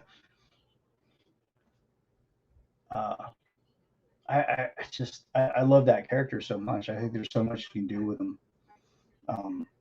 I actually think he should be a more prevalent road to Batman than Joker, in my opinion. Yeah, I definitely know what you mean, but like when it comes to Joker, Joker's just that one villain that just always got under his skin because he knew that that's he just could. through years of lore. Yeah, But if you think about it, the most prevalent psychological villain to the Batman, in my opinion, and I will argue all day long with anybody who wants to argue with it because I love the character so much, is the Scarecrow. Because if you think about Batman's psychology, the why he chose the Bat was based on fear. He was afraid of bats, so he internalized it and decided to become the Bat, to inflict fear, to project that fear upon his adversaries, enemies, whatever. So here you have this guy that has spent his entire academic life studying fear and its effects on the human body. I think Scarecrow would have been a much more interesting adversary. Like, Joker's low-hanging fruit. He's easy. He's anachronistic. He's unpredictable. Blah, blah, blah, blah, blah. And don't get me wrong, I'm a fan of the Joker. He's had some really good stories. However, I think those stories would have been best told if they were through the eyes of the Scarecrow. I can see where you're coming from.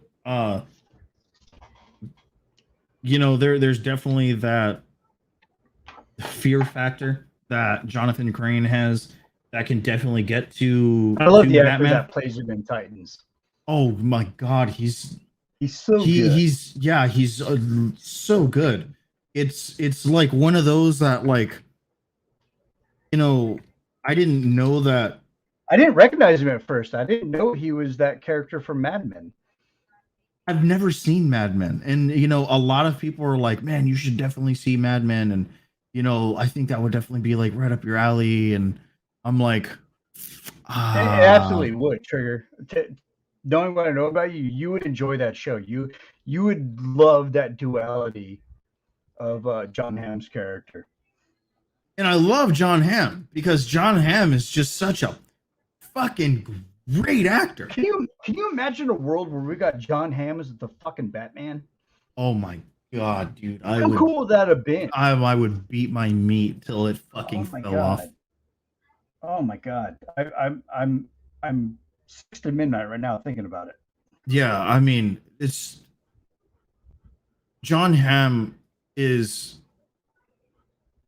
a Batman that I don't think people know that they need. John Hamm is if Phantom Hawk was to be made into a movie, John Hamm is the guy. I can see that. Yeah, I can definitely see that. That because he's played a CIA agent, he's played spooks, he's played operators before. Yeah. Phantom He's even Hawk played was an FBI. operator. Have you ever Yeah. seen The Town? Yeah, in The Town. He was Yeah. perfect in that. Like, I could totally see John Hamm playing Max Malone, the Phantom Hawk, in a Phantom Hawk movie. Because, I mean, and like not to like make a direct comparison, but like John Hamm in The Town has a lot of, I would like to say, Phantom Hawk mannerisms. Very like, hey, I Calculated. know something you don't, Right. and let me tell you Stuff this. that you would see in an operator. Yeah. Guys that can see stuff outside of the fishbowl. Yes. And that's what most of our operators are. Our Rangers, our Special Forces, our SEALs, our Air Force guys, whatever the fuck they are. JTAC, maybe. JTAC, PJs, whatever. Yeah. I don't know. But when I first created Phantom Hawk, it was always who's the guy that plays Negan? Oh, Jeffrey Dean Morgan. Jeffrey Dean Morgan was the original, I don't know, prototype. Okay. For Phantom Hawk, when I saw him in Don't Judge Me, Grey's Anatomy. He came out in Grey's Anatomy? Yeah, that was his breakout role. Was like half a season in Grey's Anatomy. He was like, wasn't a cancer patient. He had like some sort of weird heart thing going on.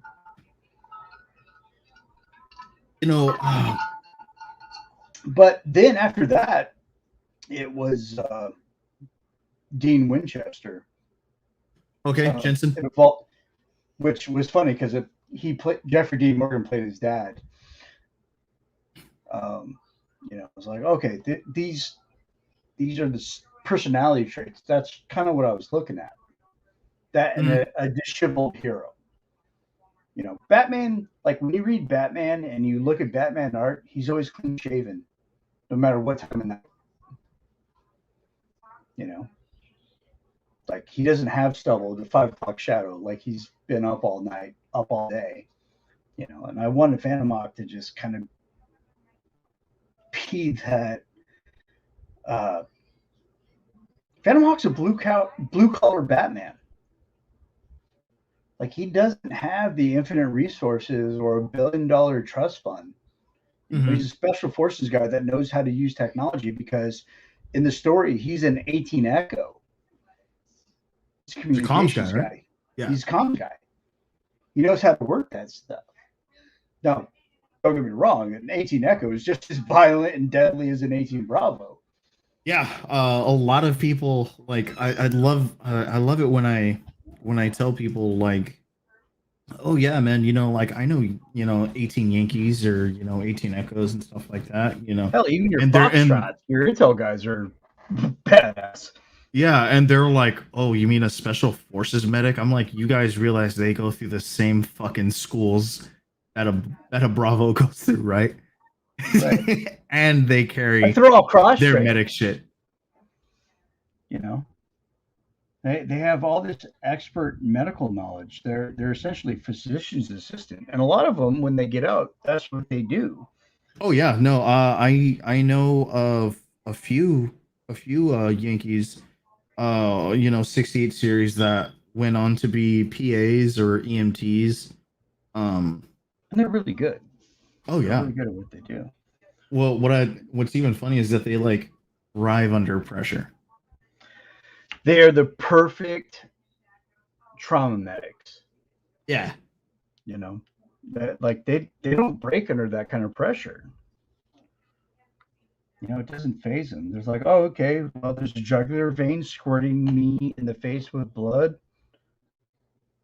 And they go in their own little world and they figure out how to stop it. Yeah, well, I'm gonna stop that little brain fart. And it's like, I don't like you jizzing on my face with your red whatever. Yeah, I'm gonna stop that real quick. It was so funny because my wife is in the nursing program right now. Speaking of the medical field, my wife is in the nursing program, right, and she's having so much fun with it. She my both of my in-laws are RNs, and so My brother-in-law, I believe he's going into the psychiatric field. So like, a lot of like my in-laws, are in the medical field. So, I have a deep respect, for the medical field. Right, for Plus, what they do. yeah. And, Yeah. some of the docs that I had or the medics that I had, when I was in the army, those are some hard charging motherfuckers, dude. Some of those guys Oh, were just, absolutely. were just as Craziest dudes to tactically, party with. yeah. I mean, we're just as tactically sound as I was, you know. As drunk as they were. Fuck yeah. IV into my dick. I mean, I have pictures of a friend of mine. Gave me an IV because I was too drunk. He was like, I'm gonna get you hydrated, Duran. And I was like, hell yeah, tap me. Let's go. Did he put it in the main vein? In my arm. Oh, okay. All right. So main vein for you means different than it does for me, because the medics they like to challenge themselves in Ranger Battalion, like where they could get a good stick. Uh-huh. So I always party with the medics, even though I was, in the maggot squad. I was the 240 gunner. Fuck. So like, Fuck hey, Garber, all that. we're gonna put an IV in your penis. And they got me drunk enough where I'm like, yeah, that sounds like a good idea. Let's do that. Negative. That's a hard negative for me. Well, from this point forward, yeah, never again. But Yeah, they got it. Fuck. That's the thing. They got it. Now I knew a medic that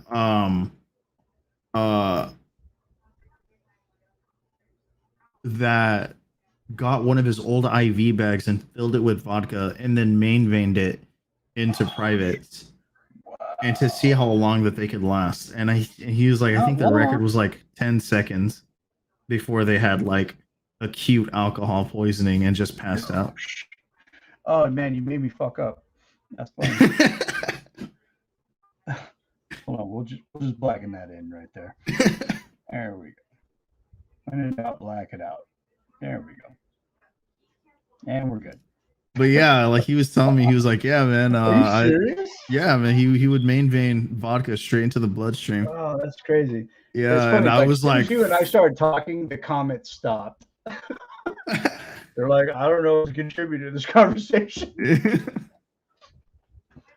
Bunch of drunk infantry dudes. Well, I'm drunk. I don't know if you are, but no, I want to be though. All I've got is tequila and wine, and I don't like either of those. Tequila makes me want to burn down a village, so I try to stay away from that. And we did a Costco run, so I'm all stocked up on bourbon on the cheap. I wish I had. Well, like I was telling the fans earlier, like everybody knows that, like during the divorce, because I made it very vocal and loud in public that I was broke as fuck. Like I got raked over the coals. But yes, Thursday, I made a couple of sound, conscious business decisions that put me on the right side of things. So, like, I'm not broke anymore.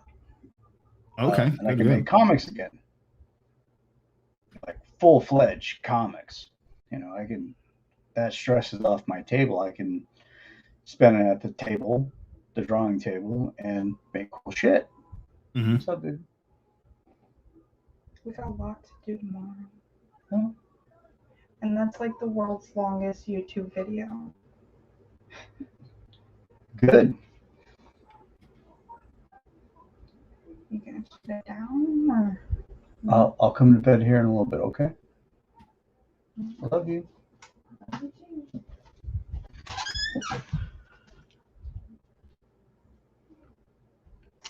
But so I was gonna do a Kickstarter next week. Oh, really? For Solarium Prime. Okay. To which, yeah. To which I have an action figure of.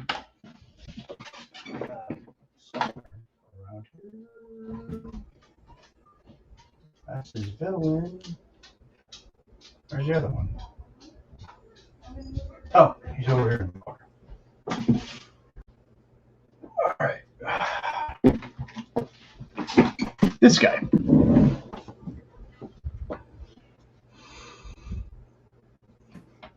Waiting for your camera to catch up. Oh, right. There we are. Hell yeah.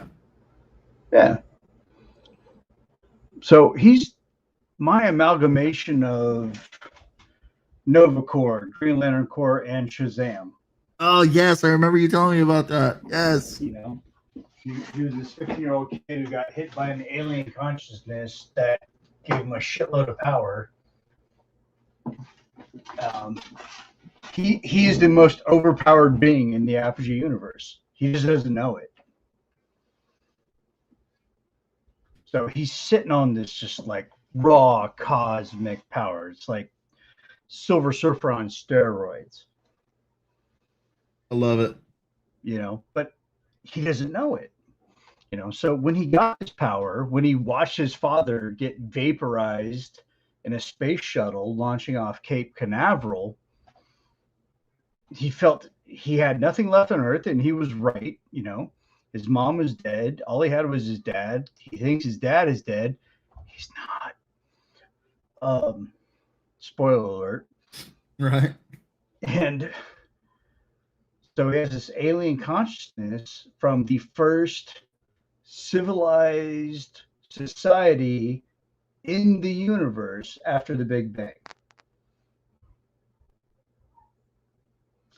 And that alien consciousness is like, hey, your education's not complete. We need to go to the cosmos so I can figure this out. And they go. They take off. So at 15 years old, he disappears. And when we see him in his first issue, he's locked up in an alien prison. Oh, hell yeah. I'm definitely going to need an issue on that. So it's just think of Cool Hand Luke in space. All for it. I'm all for it. You know, it's him. And you see how aliens view the human species. Like, they all know about us, but we're like the Alabama of the universe. Like, everybody drives past us. Oh, yeah. You know, Roll your windows up. Roll your windows up, lock the doors. Like, Yeah. nobody wants to stop here on Earth. You know, so you have this Earth person on this alien prison, and the whole all the civilized worlds know about us. They know we're just a backwater planet that's dealing with some stupid stuff that matters not in the grand scheme of things of the cosmos. You know, so they beat his ass. They beat his ass a lot. You know, because while he's in this alien prison, there's an inhibitor chip that prohibits him from connecting with the alien consciousness, which gives him its power. Okay. So he has to fight with human strength and his human intellect, and he's been in this prison for quite a time. It's amazing that he's even survived. Oh, yeah. I'm definitely going to need an issue on that. I put up some cool shit. This one I'm particularly proud of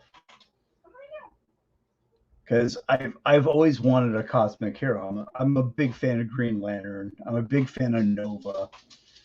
You know, and to have my spin representation of that type of character is just, yeah, like, I'm super stoked about it. And then it's going to tie in his distrust for the Bengali. There's another book I have. Yeah. You know, because he's encountered similar beings on other worlds that were just toxic. So it's going to create a lot of drama in the Apogee universe, and I'm super stoked about it. You know, because like Phantom Hawk at this point has operated in his world. Bengali has kind of operated within his little realm. Crimson Guardians has operated in their little realm. We're going to drop Solarum Prime in there, and that's going to lead us to War Drums, where shit's going to get real. You know, we start learning like the truth about Bengali. and everything he's about. And it's just going to create all this conflict and strife for the humans, all the people on Earth. It's just going to be phenomenal. And I can't wait to get to that point, but I have to drop this issue, and then later, I'm just going to throw it right out. 2022 is just going to blow people's minds for the Apogee universe. Hell yeah. Forbidden Sparrow getting released. They're going to tie in all the drama between Solarum Prime, Bengali, Phantom Hawk and Bengali, Cardinal and Bengali, Cardinal and Phantom Hawk, Bengali and Phantom Hawk. Like, it's going to just create a shitstorm within the Apogee universe. You're gonna try and do like a I'm not gonna say like an Avengers style, but kind of like a Avengers Justice League team up sort of thing. Yeah, and I don't have a name for him yet. I kind of set that up in War Drums, which was a free comic book day exclusive in 2019. Mm-hmm. It was an 8-page comic, and we did a lot in 8 pages. Like, within 8 pages, we told you, here's the present, which is actually the future. Mm-hmm. And it goes into who Phantom Hawk encountered. Phantom Hawk is kind of the linchpin for the whole thing. He's the Batman, which I hate to do, even though he is Batman. But right, yeah. He's the guy that just kind of figured everything out. He's the tactician. So it's like, hey, these are the guys that I encountered in my journey of vigilantism, and here are the gods I can't explain. Here are the things that just like defy reality. And then it ends with, these are the 2 guys that are going to have to muck it out, and whoever wins is going to be our new reality after that. Yeah, I get you. So being a fan of DC and Marvel growing up, I mean, we're talking like 30 plus years of Darkseid and Thanos and Doom and everybody else that has like thrown a ruckus in their respective comic book universes. Mm-hmm. I've taken bits and pieces of that, and it's not that I can't think of anything of my own. I think it's actually quite creative what I've been able to do, and well, not just me, but we have been creatively been able to do, and throw it into a freaking shit show within a blender thrown out into the cosmos. That I really hope that people read it. Because I think it's going to be a super interesting story. Like, I'm in the mix. I'm in the know, and I know I would read this book if I wasn't. Which I think, which I think is exactly kind of, what you want. It's just one of those things that, like, you look at it and you're like, well, me as a consumer, would I like this? Well, and I think that's the best way to approach any of these projects. Whether you're the artist or the writer or the creator or whatever. It's like, hey, man, if I knew nothing about these characters, if I picked up this book, within the first couple of pages, would I be enticed into reading more? Mm-hmm. And I think that's something that's lost with a lot of us that are in this profession of either we're drawing it, we're inking it, we're coloring it, or whatever, writing it. Like, is this something I would want to read? Mm-hmm. A lot of people want to throw out agendas or social commentary or whatever, and that's fine. I get it. But at the end of the day, I think it's, for me personally, is it something I want to read? Like, yeah, and that's kind of the way that I've always wanted to try and have my comics. And like I said, like that's the way that I've always kind of wanted to try and have my comics.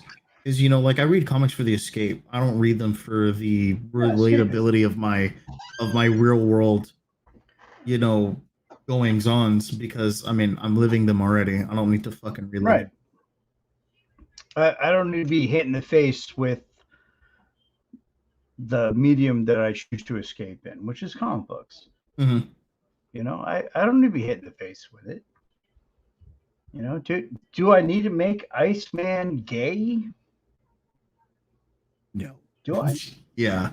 Or make, Do I? Tim Do I Drake need to bi. make not Jason Todd, but Tim Drake? Do I need to make Tim Drake gay? Do I Yeah. need to do that? Like, I understand some of the arguments from the other side. They're like, well, there's people that are in the closet for 30, 40 years. But when you look at comic books, it's they've been around for 30, 40 years. Like in comic continuity, it's a couple of years based on the stories. Yeah. My biggest thing is, does it serve the story?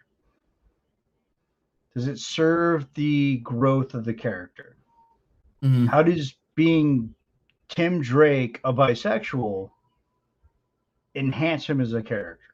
Enhance his character, enhance his story, makes him more interesting. If at all, If at all. If the answer is no, then why are we doing it?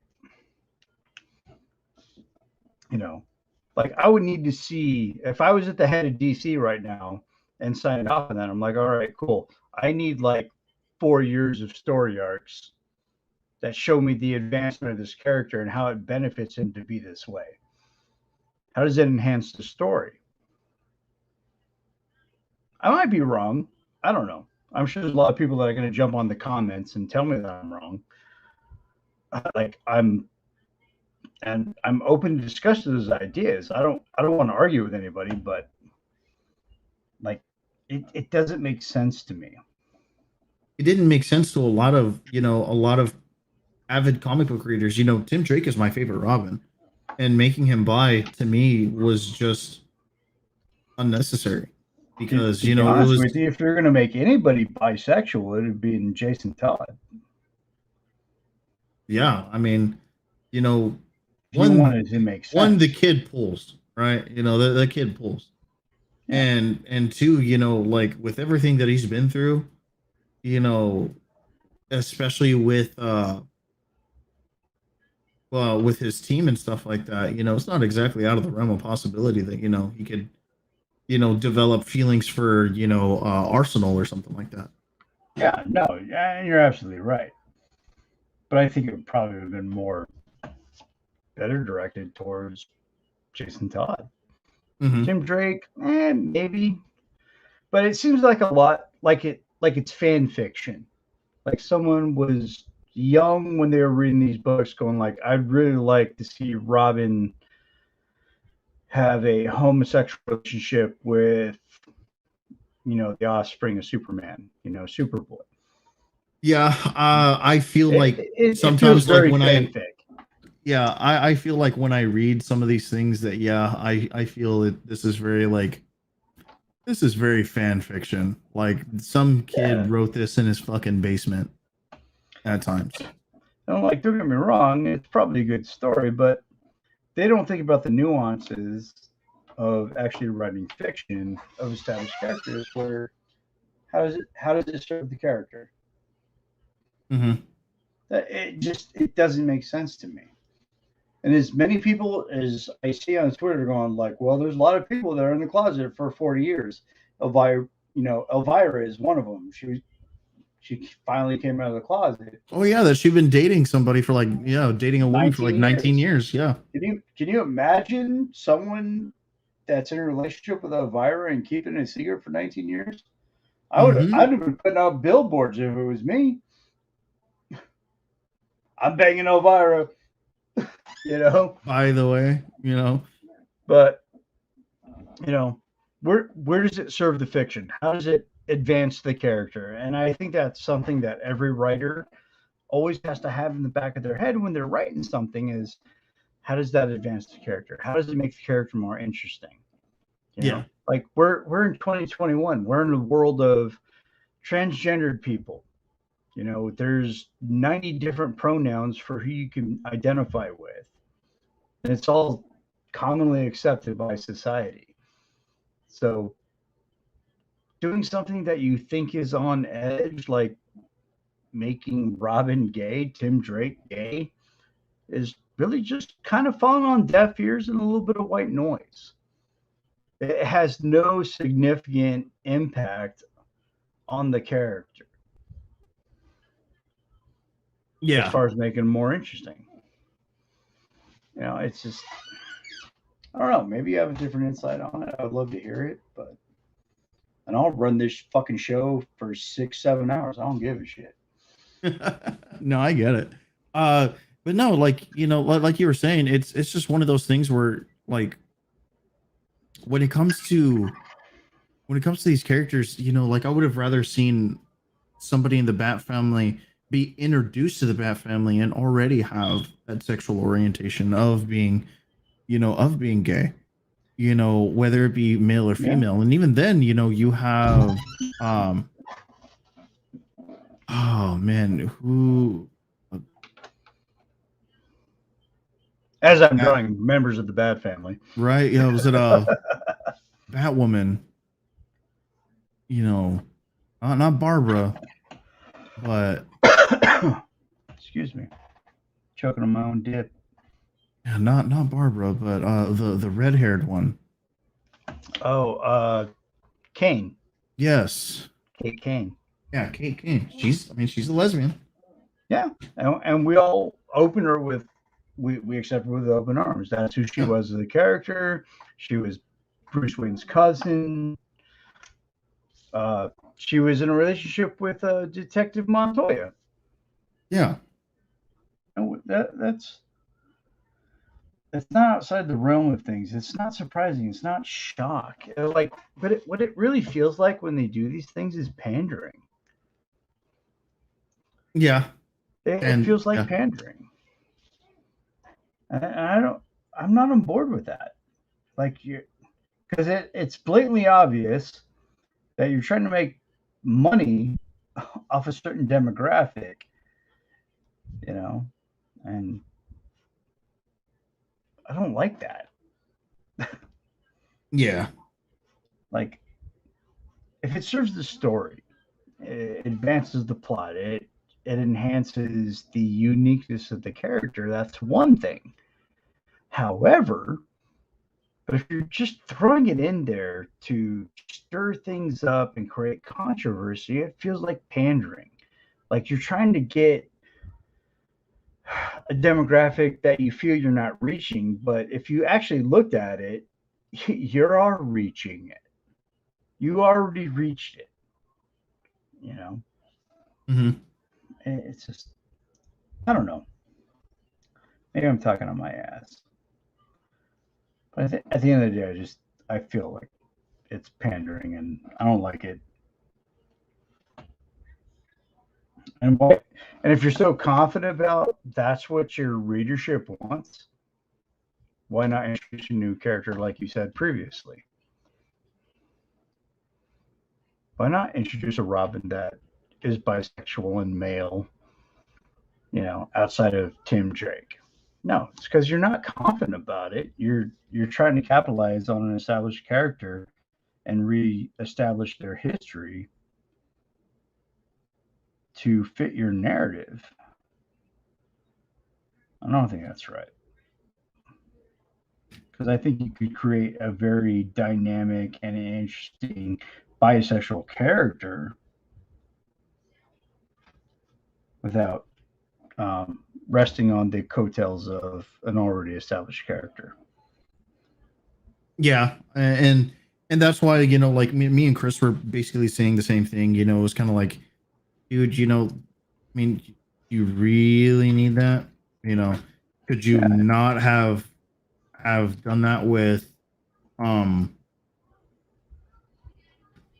like a brand new character? Yeah. And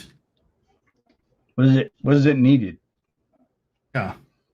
And most, if they actually sat down and thought about it logically, it's not needed. For me, I There's think a it's lot. just an appeasement. Yeah. I'm not even Uh, gonna call it pandering. I think it's just appeasement. Yeah, and here's the thing: it's like you want to talk about representation based on demographic. That's something I constantly see on Twitter, and Twitter is cancer, in my opinion. It's a bunch of Can angry confirm. freaking people that just spout off of the mouth that would never have said that shit to your face because they get popped in the face for it. But that's the great thing Can about the internet. confirm. It's give everybody a voice without fear of getting punched in the nose.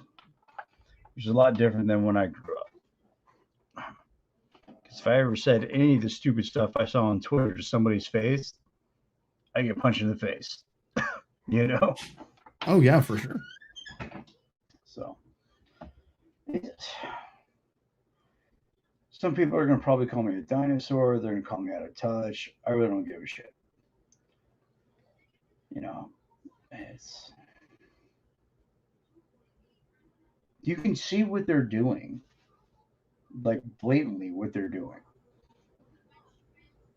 Oh my god, we have to have a bisexual character that is in a relationship with Superboy. Okay, well, who do we got? I can already see the staff meeting how it went down. They're like, "How about we create a new character?" That guy got kicked out a window. And then someone's like, "Hey, why don't we use I don't know, Tim Drake?" And they all just threw their thumbs up in agreement, and then boom, Tim Drake's bisexual, even though he falls more on the gay side. And it's just like, all right, cool. I mean, like, don't get me wrong. I always thought Robin was gay. I don't care what Robin it was. And then them booty Bright shorts work, dude. booty shorts, bright colors. Hey, bad guys, I'm here. Batarang. You know, Robin's nothing more than a distraction to keep Bruce Wayne from getting shot.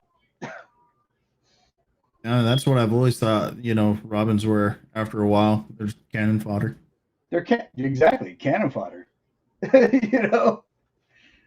And that's So, super shitty because I love Robins, like most of them at least. Damian Wayne is probably the most interesting Robin besides As Dick of late, Grayson. yeah. Because he doesn't fall into the niche. Jason Todd, Tim Drake, they all bought into Batman's bullshit. Damian does. He's like, this dude like wants to like off bad guys. He's like, hey, if we kill them, we don't have to deal with them again. And I think that's efficient. Well, we It's can't do super that. efficient. Like we got this Punisher Robin here, and it's super awesome. And like nobody wants to acknowledge that. Batman's big thing ever since 1970 was we don't kill anybody. Like anybody that's listening, Batman used to kill fools. Yes, he did. He actually hung a dude out of his back. He hung a dude out the Batcopter. And confirm he has done And it. it was the Joker, by the way. Oh yeah, he did kill the Joker. Like he killed the Joker like in his 1936. He hung that dude from the Batcopter. And displayed him. Just and displayed him. Yeah, and just flew around. Hey, that man guys. had dual 45 caliber 1911s in his earliest conceptions. So I laugh every time someone's like, "Oh, Batman wouldn't kill anybody." You don't know Batman. Obviously, you don't know Batman. Batfleck is Batman. I'm sorry. As much as I like Keaton, Ben Affleck is Batman.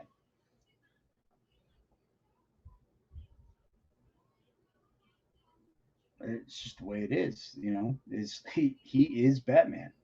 He's not Me, I saw him as the Frank Miller Batman. That's the way that I really saw him.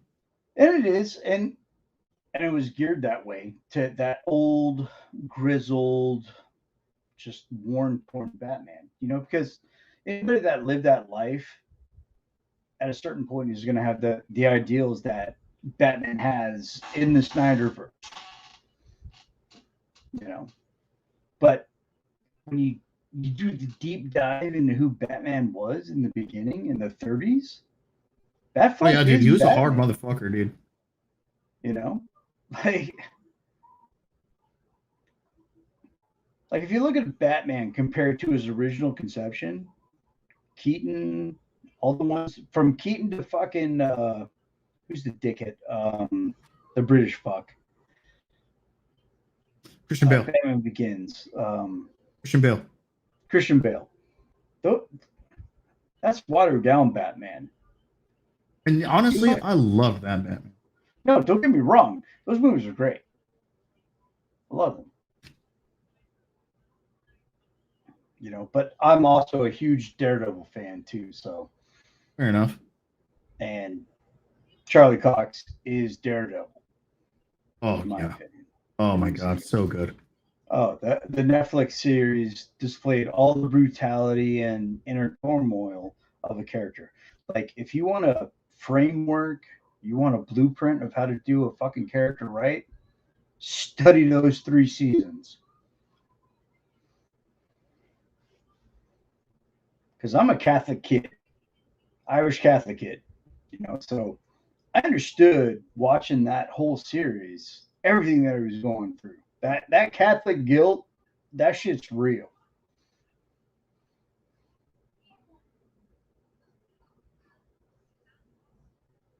Please chime in. We have dead air. I'm here. I'm here. Oh yeah. I'm typing in something right now. Okay. But yeah, no, what I loved most is when he was blind, but like couldn't see anything anymore. He had to like build up those senses again. Yeah, in season 3 when his Yeah. echolocation was fucked up. Oh yeah, it was amazing. Oh. Like, he was truly blind for the first time in his life. You know, I think a lot of people miss that. You know, they're like, oh, it's psychosomatic, but yeah, I mean, at the end of the day, yeah, I mean, yeah, it he was. couldn't You know, access he his had powers. some major trauma going on. Sure, but You know, because you're talking about a character that could see the world through a water drop. That small little sound could have gave him enough echolocation to see everything that was going around him. That's it how was sensitive amazing. his hearing is. Yeah, I mean, the guy could read newspapers just by running his finger over it. He can feel Yeah, the he could ink. feel the imprints on the print, Yeah. not even Braille. I know. I'm stopped drawing Batman. I'll fucking talk Daredevil. Fuck Batman. It's one of the characters that I'm truly scared to draw. Daredevil. Yeah.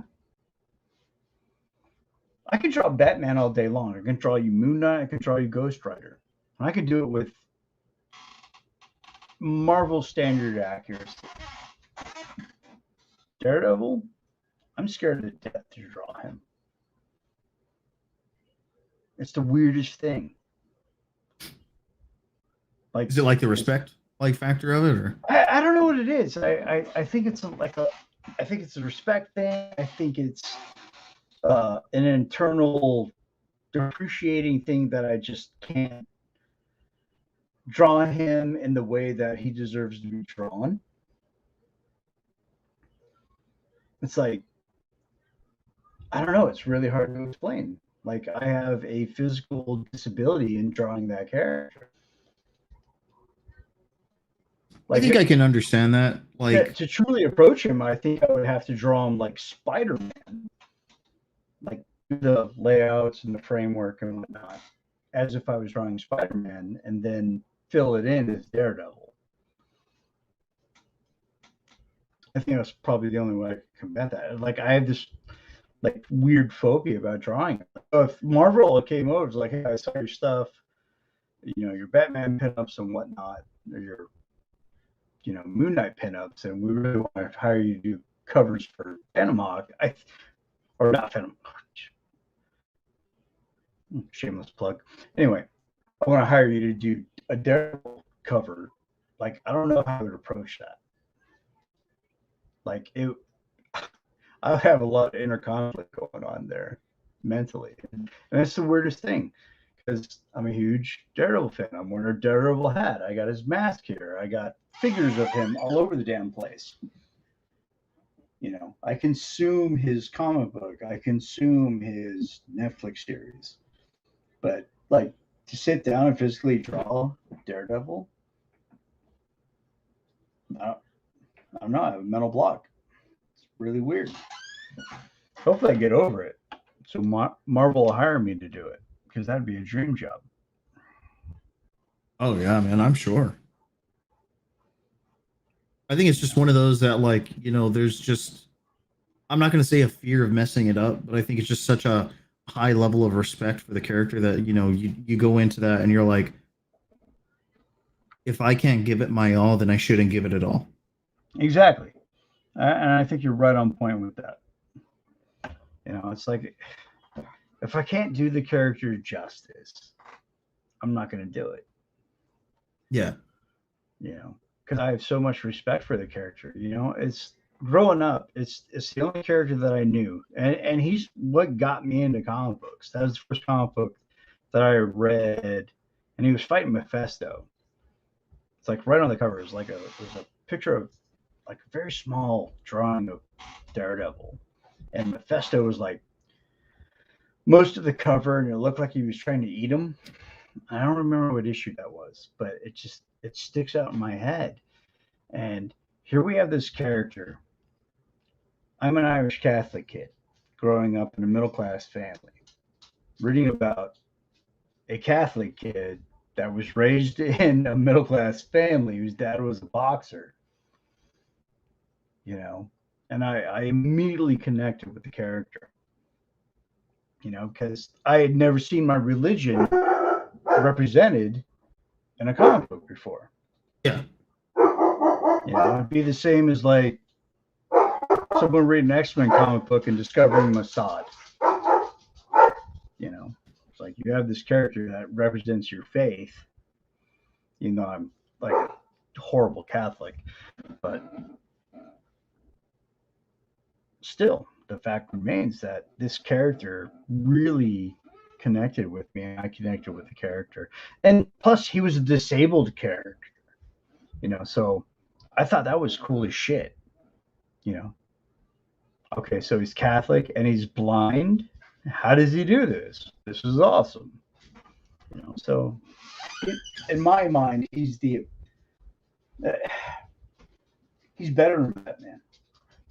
You want some tacos? And his what? You ordered Taco Bell? Yeah. Is that you trying to get me off the podcast? No, this is me offering you tacos. I'll come get some tacos. I love you. My wife DoorDash tacos. She's awesome. So, you know, Daredevil in all of his aspects of life is all about justice. He tries to do it through the legal system by day, and if that fails, then he takes it to the streets by night. I think that's one of the most appealing things about Daredevil. And he has a really. That's why I really time. like Charlie Cox's like dialogue when like with the Punisher. Yeah. You know, like when he's like, no, like these guys can be saved, and like you want to believe. And Frank's telling him you're half measure. Yeah, and like you want to believe Daredevil, but you know that the Punisher is right. That it's. Yeah. You know, he was like, no, dude. He's like, wrong. you hit them and they get back up. They go back to crime. They keep doing what they're doing. I hit them and they stay down. Oh, it was beautiful. That whole rooftop scene where Daredevil was chained with the magnum to his hand. That second season of Daredevil. Gold, cinematic gold. And Punisher tells him, you're a half measure. You hit them, they get back up. When I hit them, they stay down. And that's verbatim From the You know. comic. from the comic, which I have in my long box. Yeah, I was about to say, I was like, that's a verbatim, like that's Frank Miller Daredevil right there. Yeah. You're a half measure, and just like to put yourself in that shoe, to put yourself in Daredevil's shoes, like hearing that you're a half measure, knowing because because you're blind doesn't mean you don't see what's going on around you. Like who you hit keeps getting back up after a couple of doctor visits. Yeah. Punisher hits you, you ain't getting up. But I'm gonna have to end the show tonight because It's all good, brother. It's all good. I'm gonna do some homework, and man, we had some fun, brother. Definitely had some fun.